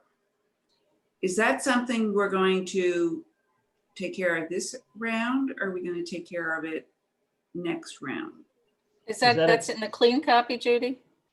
Yes. Is that a consistent change or just in one circumstance? So I'm just finding it in one circumstance thus far. There are places where it shows up as MUDT, just fine, but in the initial introductory chart, it shows up as MUD. So there are a lot of little issues like this in this document that I think we need to figure out what is going to be our approach. On the one hand, we can get through this set if we don't focus on that too much. On the other hand, we really should take care of it then in the next step. And those little changes can be maybe a little bit more confusing and a little harder to pick up at that point while we want to be focusing on the substance. So I don't know what the answer is. I mean, I'm pretty confident that, it's a pretty accurate representation of the original document. Like you pointed out, there are probably a couple of mistakes. I mean, that doesn't necessarily give you confidence. I understand that. So I don't know what the answer is either. I would hope that the council would move forward with the clean version that we produced, and I think that I can confidently recommend that. We can go through and take another cursory look, and obviously, you all are looking at it. If you see something, let us know, and we'll make sure that we work with your staff to make those corrections. So in one place, an entire table disappeared. There was a table that was numbered the same as the subsequent table for the standards for that. I think I know the table that you're pointing out. Mixed use, form-based Midtown. You and I actually had a conversation about this 18 months ago when the planning board, adopted this. And I didn't know, how you wanted to deal with it, but so we have, It wasn't something, well, it was merely, it was a cross-reference table. I don't think it was a substantial content table, but that said, MUFM. it's compliance. it's for This is where it mixed use, references, form-based Midtown. right? It's where it's It's on directing, page 375, colon, double I 49. dash 49. Yeah. So, yeah, so that's the table. Each of the district sections has a table that cross-references that to other standards in the latter section of the code. And you're right, that is missing for MUFM. Is that something that was lost, or was that something that was never in the original document? Do you know? There were two charts that were 375-2.2-29 or whatever that was. Mhm. There were two that were numbered that. And when somebody addressed the duplication, rather than renumbering all the subsequent charts that way, they decided to drop the one chart out, thinking that it was a duplication when indeed it was related to a different district.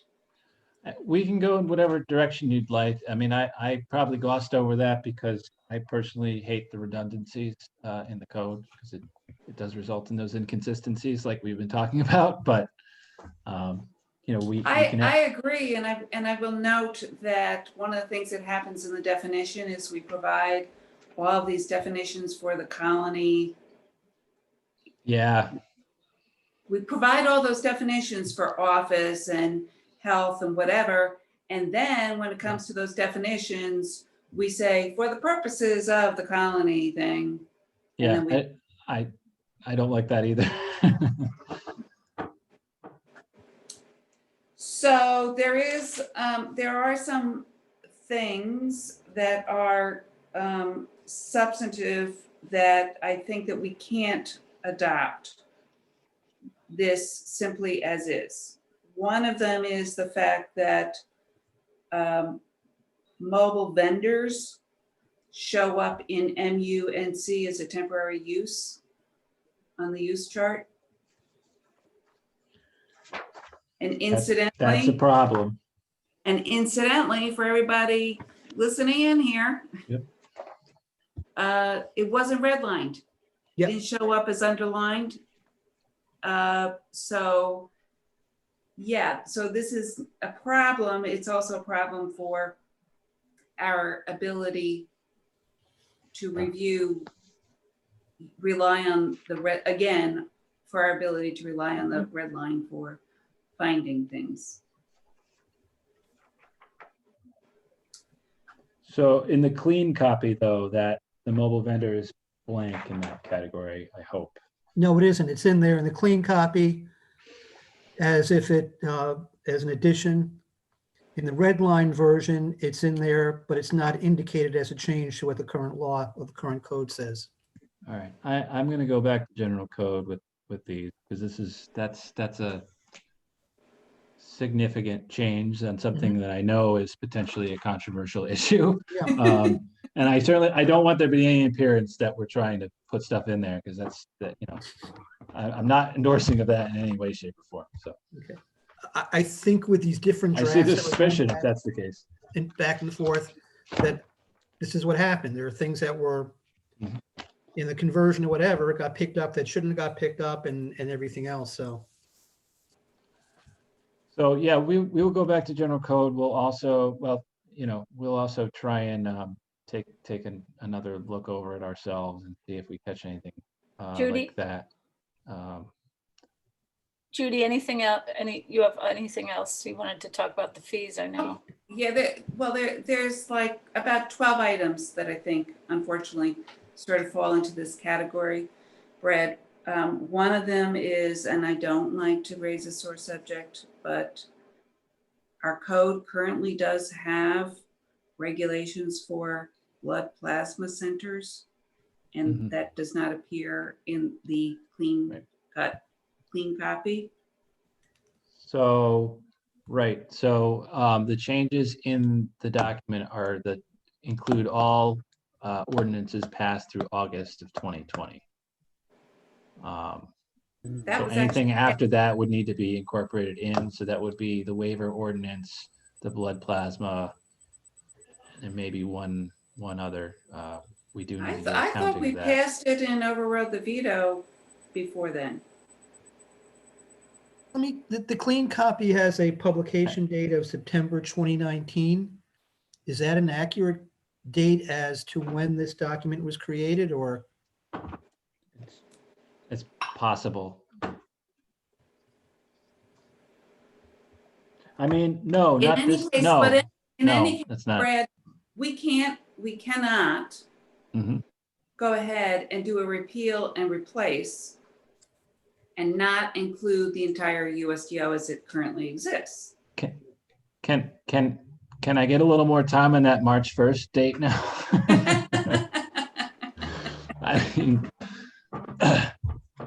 I mean, you know, we're gonna work on it. I'm just concerned we don't get to a perfect conclusion here, because you know, I'm not happy with the situation we're in. But I want to just jump in. This is a huge document, and I think I'm having a hard time looking at a tree through the forest. I don't know if that's the right way to say it. I'm wondering if we broke this into workable pieces, you know, 4 or 5 sections of the USDO, allow the council to go through, and then work on things that we see as problems. So at least we're accomplishing something. We're not just looking at a whole 300 and something page document that we want to change. I think we did, you know, smaller bites. We might be able to get more out of this. That's my opinion for the rest of the members of the committee. we would certainly appreciate any assistance. You know, it may help council members study up in those particular sections for the upcoming review too, and get to know them a little bit better. Alfredo. I did a lot of studying this weekend. I did a lot of studying. And I can tell you, I think one thing that to make it easier for people to read is if the pages on the document, the final document, are on whatever we're reviewing. Because when you're going page by page and you've got different graphs on different sides and different tables, it can make the process difficult. So if there is a way to make it so that whatever book we're looking at as the what is law, and this is as of, this does not have the updated information because this one I think is as of 2019, but what is law versus what we want to change. I mean, that's how I went through it. I went through page by page. I didn't get through the whole document. You know, I didn't. But there was a lot of things that I found that was changed that were different here than here, and some were not highlighted. Some, a lot are here, but some are not. And I'm going to go to page 16 and 17 in this book, and page I'm sorry. Alfredo, Yes. why don't we finish with Judy's and then we can go to yours. Oh, I'm very interested in hearing what he picked up on. See if it's different. Well, let's, I've got the more. I think if we keep going back and forth like this, can we just finish with yours? And then and then we'll. There is the overall issue about whether or not we're going to do a find and replace for all the places where Article 6 shows up with the old title.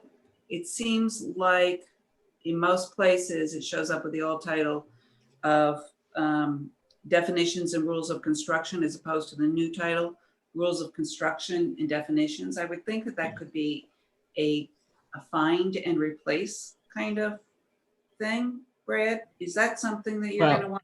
I think if we can get maybe the XML document and open that, in a Word program, because I think right now we just have the 2 PDF. I think you can do it fine, but I don't know that you can. We may be able to edit an Adobe product. I think I'd rather have the original format though.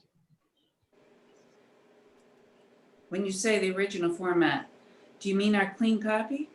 Yes. Our current, most recent clean copy? Yeah, okay. All right.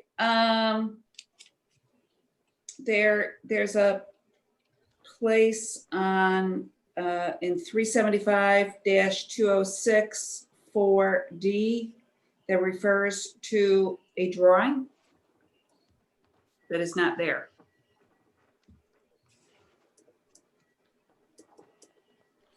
I think this relates in some way to flooding or something like that.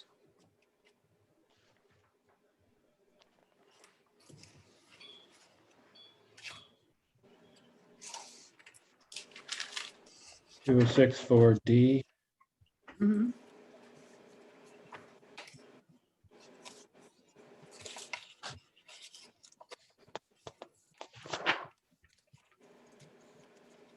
Which passage? Whoops, I didn't turn to the page myself. It is on page 11-81 of 375. Well, not 11, it's 2 little I, 75.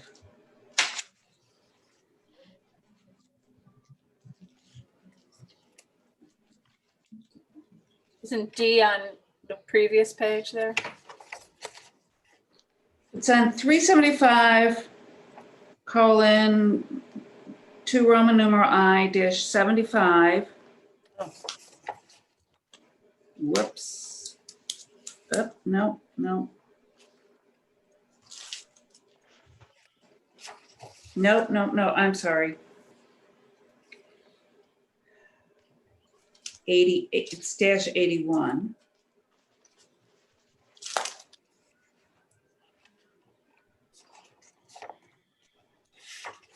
So it's under, towards the bottom of the page, it says additional requirements for small lots. Mhm.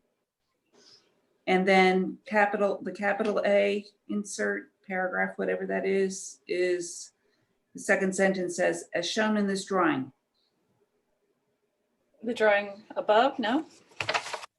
Oh, one of the vines said.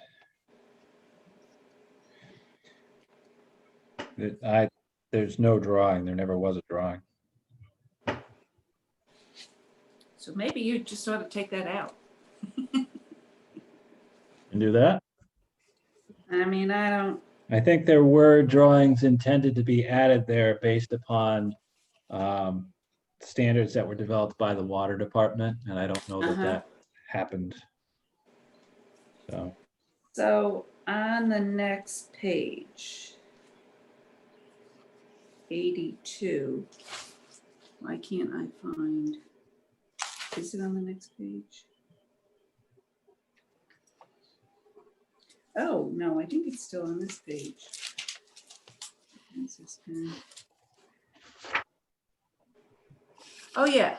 So on the very top of the next page, we have a substitution of a section referring to definitions, whereas previously it referred to the green and blue roof incentive.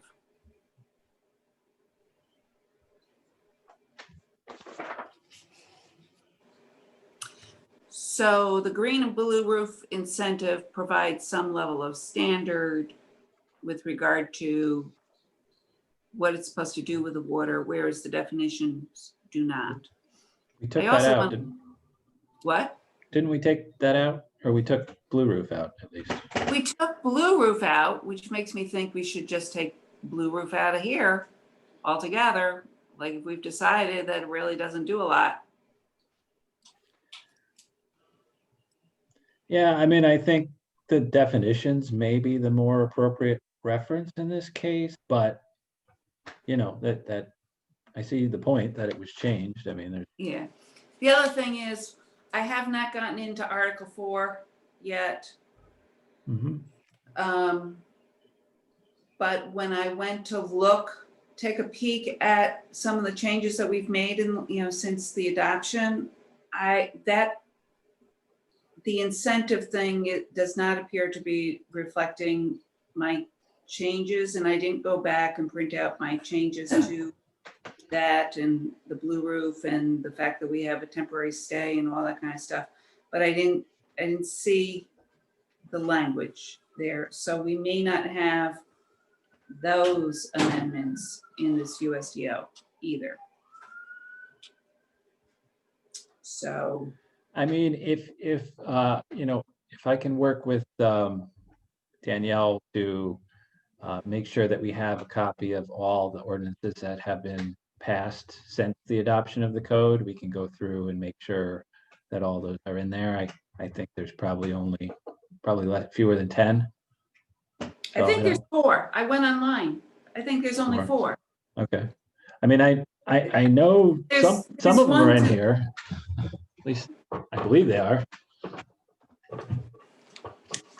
The four are Tom Hoey's is not in here. The blood plasma's not in. It looks like a lot of mine on the blue roof, green roof thing is not in. And I haven't fully checked the sign ordinance 1. And then the only other one is there is a 5th one that was some sort of modification to the floodplain overlay thing for us to refer to a new map or something like that. I think I saw that one. In any case, general code should have those, so I don't see why they can't incorporate those in.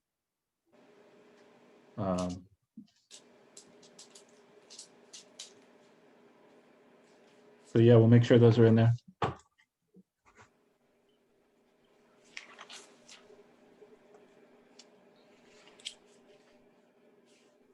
Going through this did make me realize that there's some other little things that I'd like to change when we get around to the real substantive. So on 375, page number 375 V-36, we changed in capital A, we changed alter to after, and I think that that's incorrect.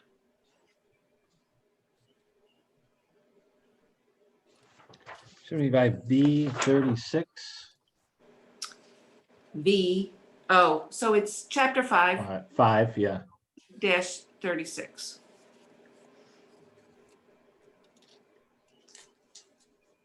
And apologies, I'm looking at a clean copy. Which passage is that? Okay, so go ahead, challenge me.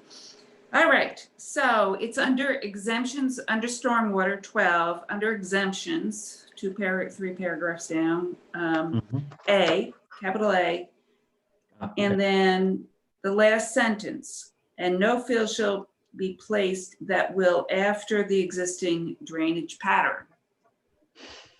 Got it. So that was changed from alter to after. These are helpful because I can, this is a little bit more fodder to throw back at the vendor here, so. Yeah, and then I had a question on the fees. In,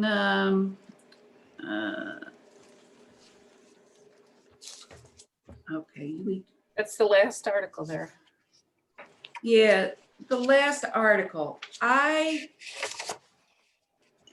we haven't passed a separate ordinance that adds in some of these fees.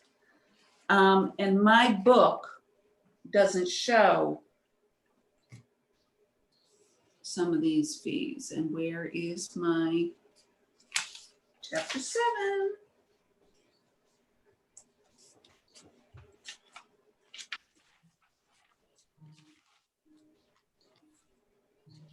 But there's a bunch of fees that are related to parking, I think it was.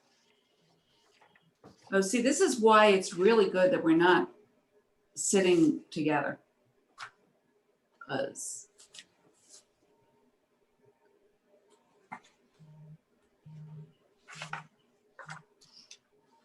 yeah, so there's type additional zoning related fees.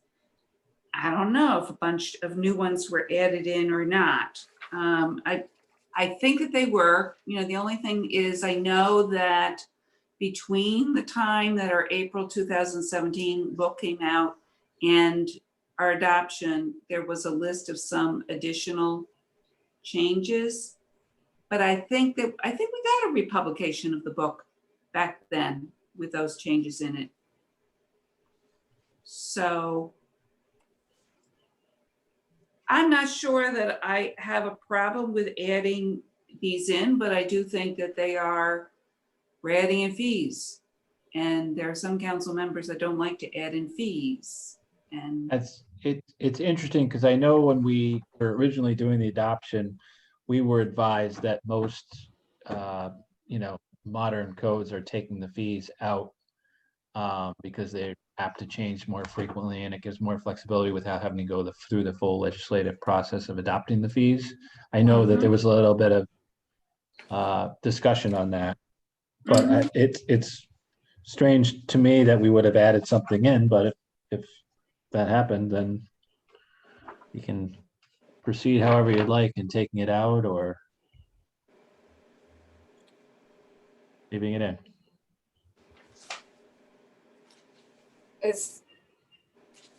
I agree, they do change.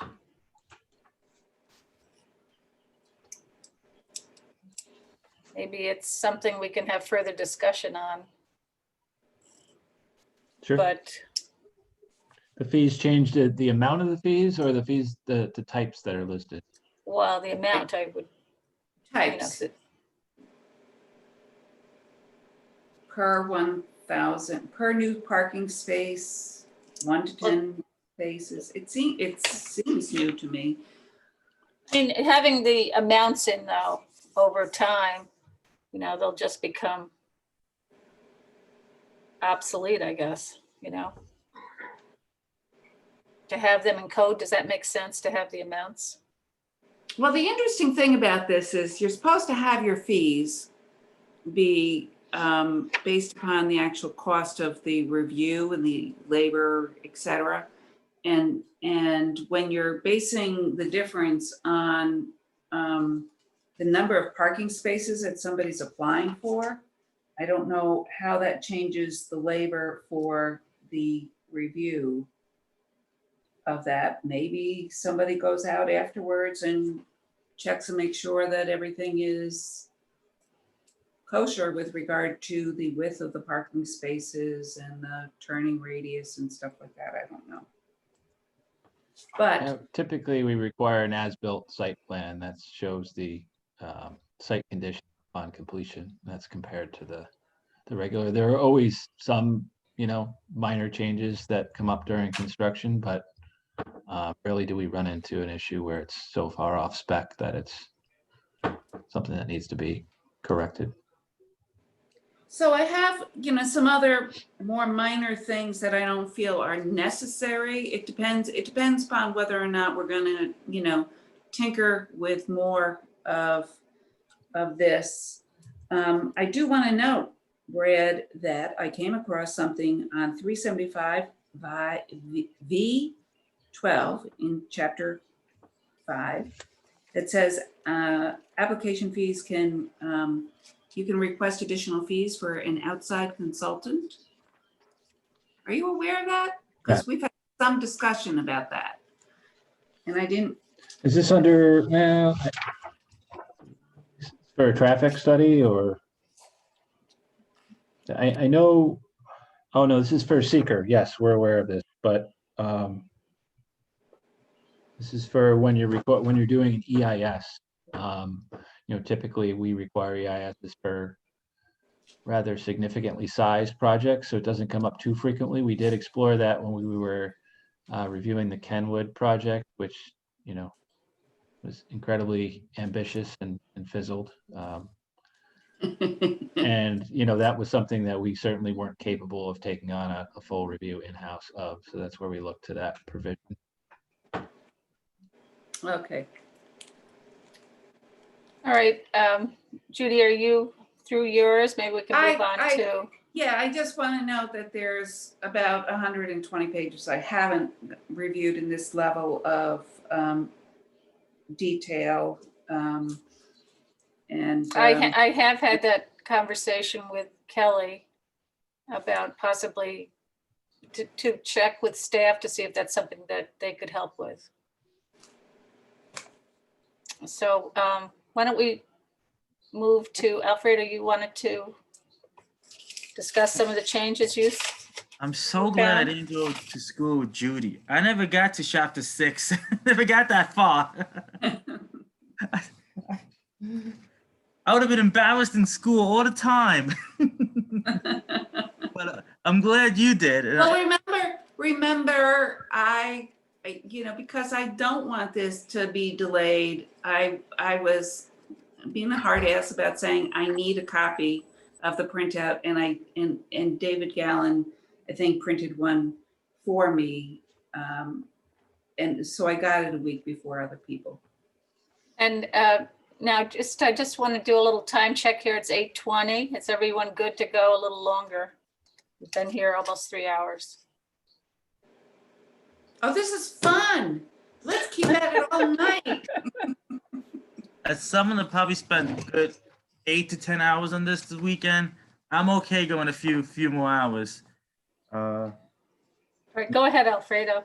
Okay, page 17 and 16 on the old version. Chapter 2, page 820. I really like that I know these IIs are chapters. Thank you, Judy. I didn't put that together before. We're looking at residential conversions. I, the 3 I's. Yes. I did actually catch this one. I didn't mention it. That's one of my favorites, Alfredo. Okay. Very familiar with that, as is Zach. Okay, so can you explain it? It wasn't on, Yes. was it? No, I think that was what we were gonna include that in our more substantive changes. What that was intended to say is the passage under provision A is supposed to state conversion of a single family dwelling to a 2-family dwelling. And passage B is supposed to state conversion of a single family dwelling or a 2-family dwelling to a 3-family dwelling. So one is addressing conversions from a single family to a 2-family, and one is addressing conversions from a single or 2-family to a 3-family. Unfortunately, it's not stated that way. However, we have interpreted it consistent with the intent as it was established to make those distinctions. So I'm in favor of keeping that particular change because it's obvious that what we had there was just an error. Are we proposing that? I don't know if we put that in the clean document or not. Yes, it is in the clean document. That's corrected. Great. Yeah, it's in there. So we can't make a 3-family? That's totally gone, 3. Is that what we wanted? No, it's one is stating the conditions that you need to meet to convert a single family to a 2-family. And the second is stating what you have to do to convert a single or a 2-family to a 3-family. Unfortunately, the first one currently states in the adopted version, they both state the same thing. They both state single or 2-family to a 3-family dwelling. Now, Tom, I just want to make sure that you know that this particular provision only applies in the RT area. So we're talking about townhouses. I don't think you have anything in your ward. And then if we skip down to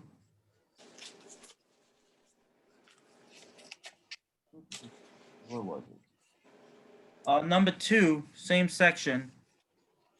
You take out the minimum size at least 100 square feet. per each unit. Same page, just down more to number 2. So I still, and then you go to number 2, and it's minimum size of at least 1,000 square feet, and each unit occupied at least 80% of the single floor plate. That's one of the crossouts that if you go to the following page, it's restored as an addition. So that's one of the formatting snafus, that it crosses it out and then it adds the same content back. At least that's what I think I'm looking at. Okay, so this is gonna be fun then. Yeah, they got rid of the SQ period and made it, spelt it out. I think that's what it was, but. Okay. Page 39 on this book. In chapter 2, page 39, it actually falls well within. Nope, never mind. Chapter 2, page 39.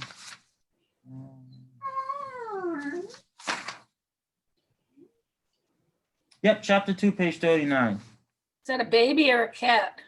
That's a whiny dog. Oh, Baby fell asleep. Baby's knocked out. He's all sleeping, which is good. He probably won't be sleeping in a couple hours, but that's okay.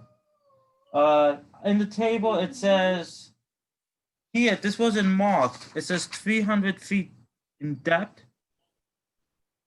But on the table with the building standards, it says 200 feet in depth.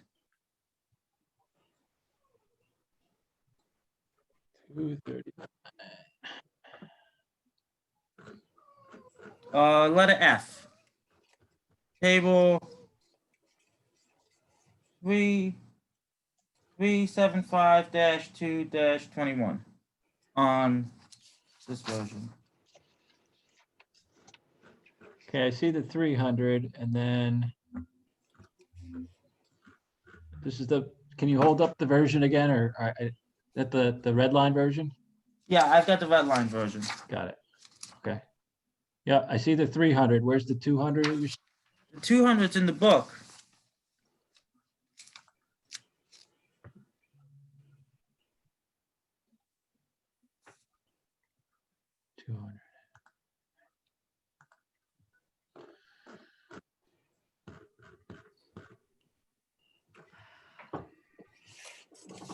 I think that was one of the things that was not redlined.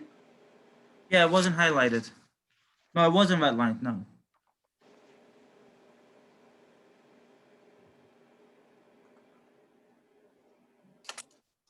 Okay, I'm gonna make a note and come back to that because I'm having trouble finding the right place.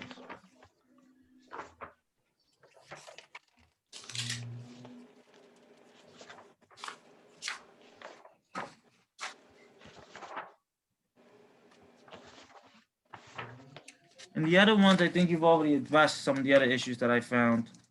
The 10 feet and the 15 feet. That's already been addressed.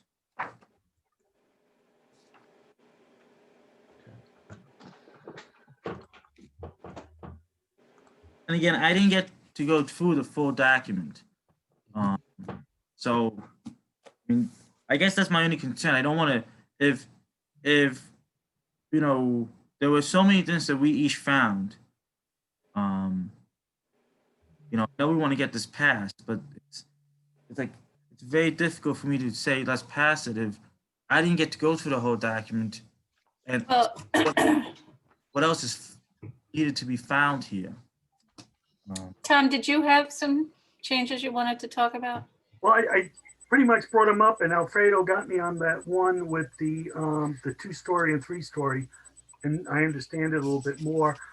Some of the things I brought up, I saw a lot of changes from abbreviating square foot to spelling it out, but then I saw percentages were spelled out like 100%, and then they changed it to the percent sign. So it just didn't make sense to me, those type of changes. Because when I looked everything up, either instant was okay. So I don't know if this consulting company just wanted to look busy and said, hey, we made this many changes. Again, I don't know. But I did look, and I Googled it. I went to several dictionaries just to see, and that's what I saw. So, but I think we're making progress. I think if we can keep banging away at this, I think it's a good thing. Like Alfredo, and I only got my copy. Richard picked it up for me. I was sick Saturday. I was in bed with gout, not coronavirus. But I didn't get it till Sunday. I didn't have a chance to look at it till yesterday, and I spent about 3 hours today going over it. Okay, well, shall we talk about what sections still need to be reviewed? It sounds like there's a couple sections that people have gone through. Judy, you were saying that, which article now? Development standards, was that it? Article 4 needs to be going through? Yeah, I haven't really touched that, and I have a certain amount of anxiety of getting into it. I was gonna wait till you get to number 5, but I just wanted, the way that I went through it to find the more substantive changes was using the red line version, and I paid particular note to the larger passages that were changed. I sort of figured that the numbers weren't going to be substantial content, but as we're noting that the different versions of the documents, other people may have approached it differently. So just for the record, that's how I looked at it. So Article 4, any other sections? Because we had talked about maybe splitting these sections up a little bit. I'm only on page 40 of the 70 pages, 72 pages in chapter 5 at this point. So I have 30 more to go. Okay. So. And I actually have 2 more pages to go on the definitions. All right. Judy, do you want to continue then and finish up the definitions? And then you have 30 pages more in chapter 5. Shall we split some of that up? I'm going to review that no matter what. I have no problem with somebody else also doing it, hoping that, we obtain a little bit greater security in it. Okay.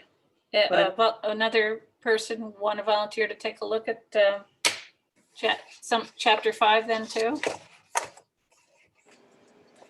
So Brad, when you said chapter 5, I gotta say, I've always had a problem with it, but to some extent, you're not really talking about the changes. You're talking about some of the stuff that continues to be not as clear as it could be.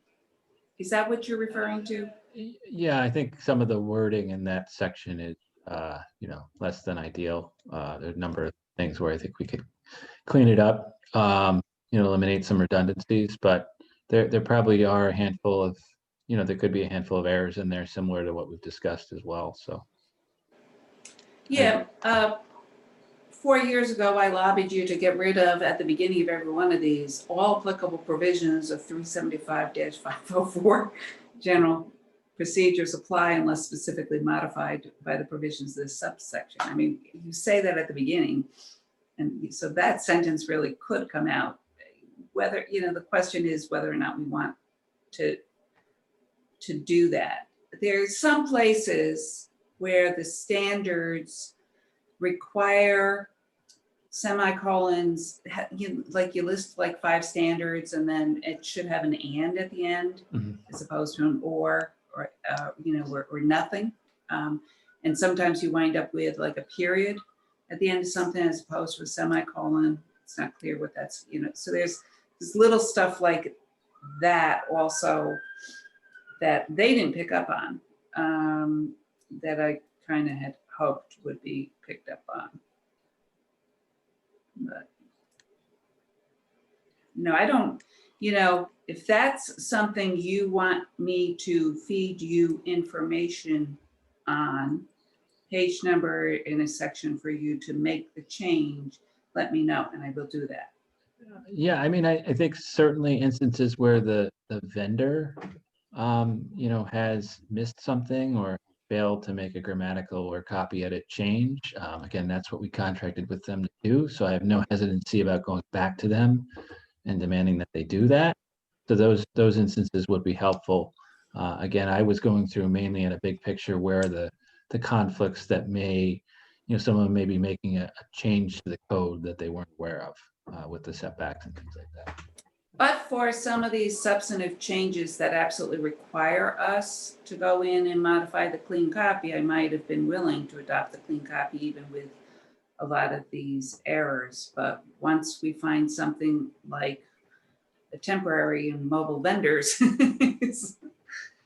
Well, let's, we'll plan to meet again, but if we can split some of this up, even if there's, a couple people look at the same section, I think we should try to do that. I'll take on part of Article 4. And then I did ask Kelly if he could talk to staff about possibly taking part of it. And is there another volunteer to take a section? I could do 6. Okay. Chapter 6.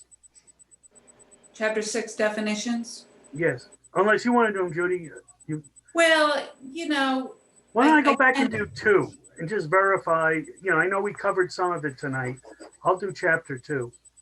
Okay. It's really chapter 4 that we haven't really gotten into, I think. Okay, you want me to do 4 then? Well, it's a 4 is, we have to split it up, Tom. It's a substantial one. Huge. Okay. Well, I'll do 2 in the meantime, or anything else you want. Okay. I didn't get to chapter 4. I stopped midway in chapter 3. Do you want to continue then with 3, Alfredo? Or I can take another one, whatever is needed. Just let me know. All right, I will. I'll find out if staff can help a little bit here, and then we'll see what else is needed. We certainly apologize for the conflicts and appreciate the help in cleaning the document up.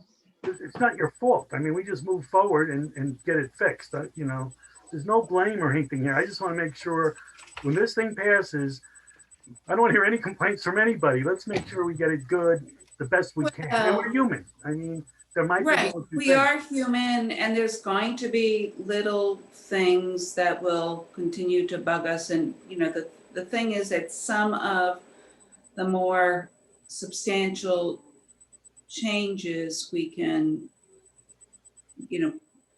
more substantial errors or confusion. I mean, there's one part on the historic HRC review, Brad, that drives me nuts the way that's written.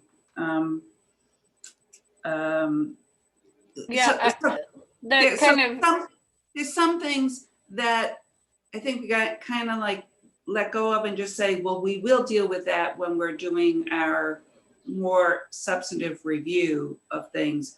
But the more that we can clean up this document of the little annoying things, then the more we can clear our minds and focus on having policy discussions, clearing up the language so that the document says what it means.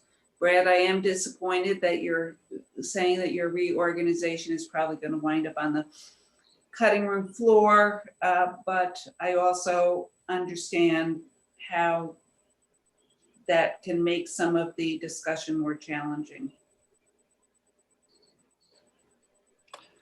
Okay. So Tom, you're going to do chapter 2. And Alfredo, you're going to finish up chapter 3. I'm going to do a section of chapter 4 and check to see if we can get more help on chapter 4. Judy, you're doing. I'm finishing up 5 and 6. Okay. Can we get Joyce involved too? Because she's a member of the committee. Yeah, she's not well tonight, so we Okay. can ask her if she can take a look. Maybe you can go Maybe over she one. can help. Yeah. So what are we gonna set? Doing chapter 3 again? I just want to make sure I get the right chapter now. Ready, Alfredo, I wrote it down. Okay, thank you. So what deadline are we gonna set for ourselves in terms of the review?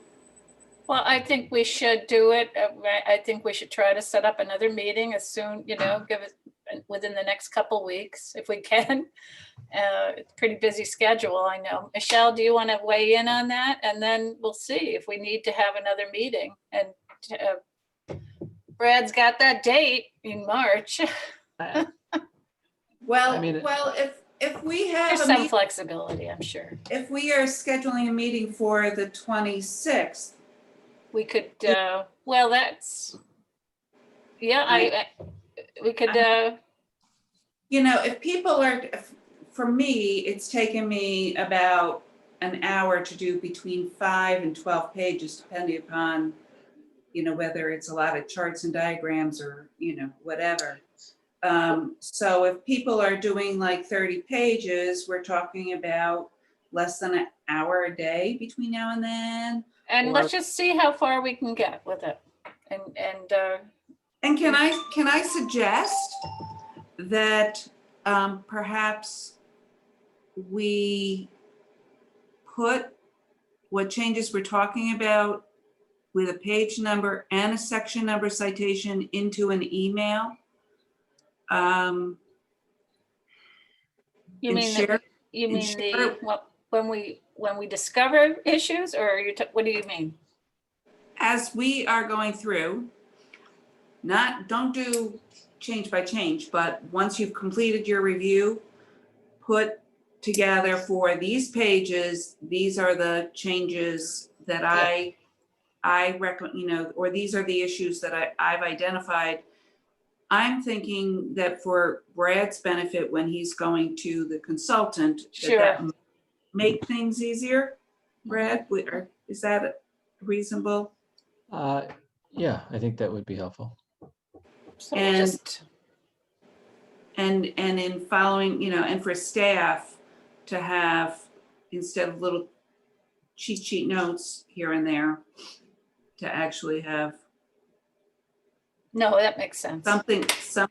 something that they maybe can organize.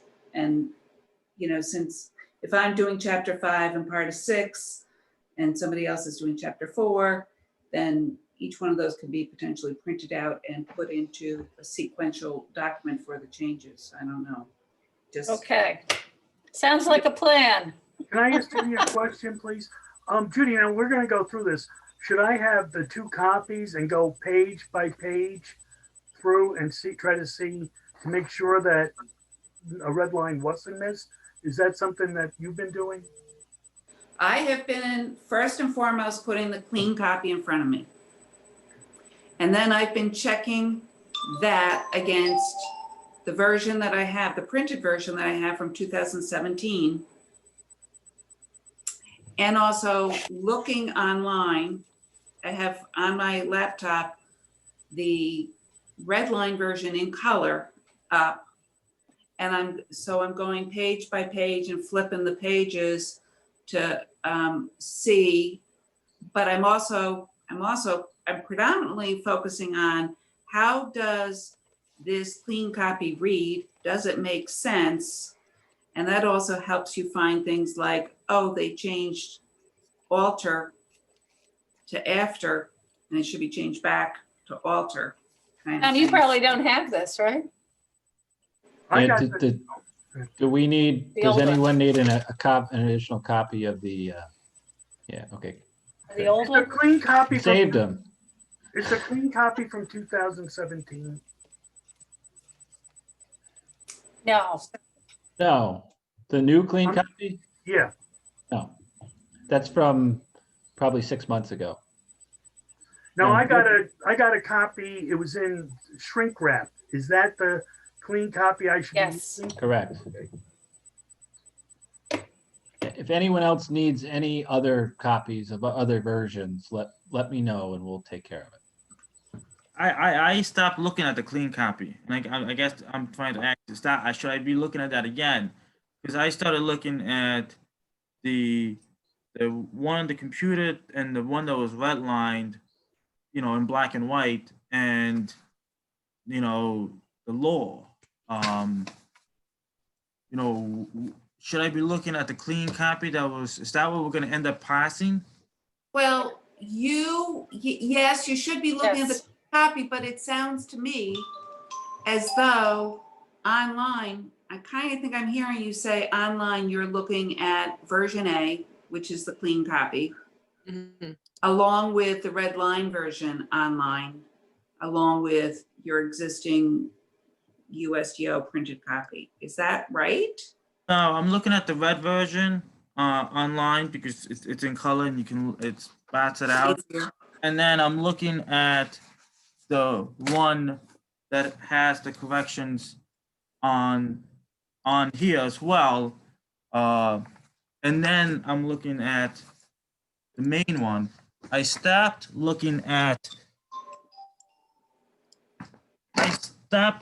this one because I looked to me like this had everything that was on this in just a few pages that I reviewed. Which So which one is that? this Oh, is this is what's being called the clean copy. Oh, okay. So this is the one that was in the Shrink wrap. shrink wrap. This was in rubber bands, and this one was in my cabinet, my filing. So, Right. This is pretty funny. Oh, I don't think so, Kathy. Yeah, well, I know. Zach asked me, should I be on the meeting tonight? We're gonna have a fun conversation this morning. So, Alfredo, the problem is that the clean copy it's what we're gonna pass. is what we're going to pass, and it has changes in it.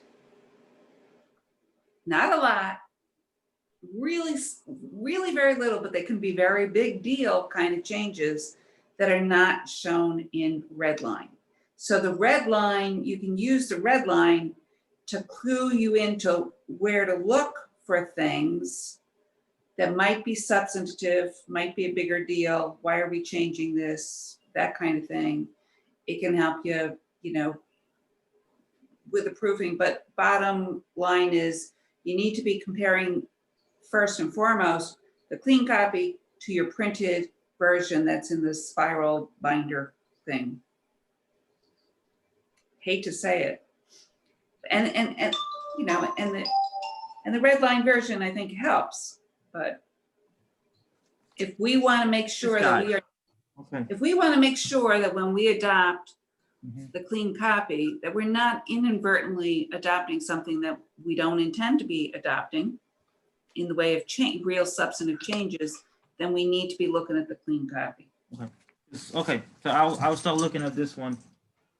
And I'll change my sticky note. And I gotta say, I am so thrilled that you actually sat down and came up with some of those things yourself. I was like, I have a kindred spirit. Okay, folks. I have an unhappy wife, I can tell you that. You have a what? An unhappy wife, because it's Oh, an ate up my unhappy. entire weekend.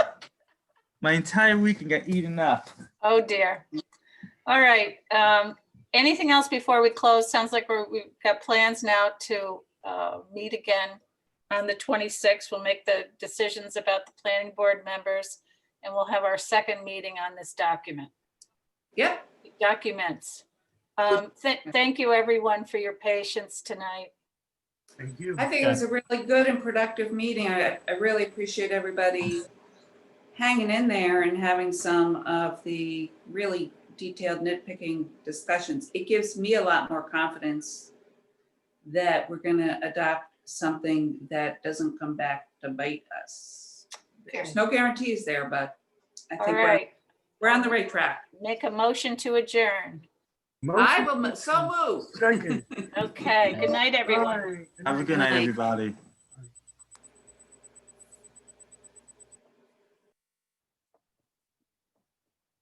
Good night.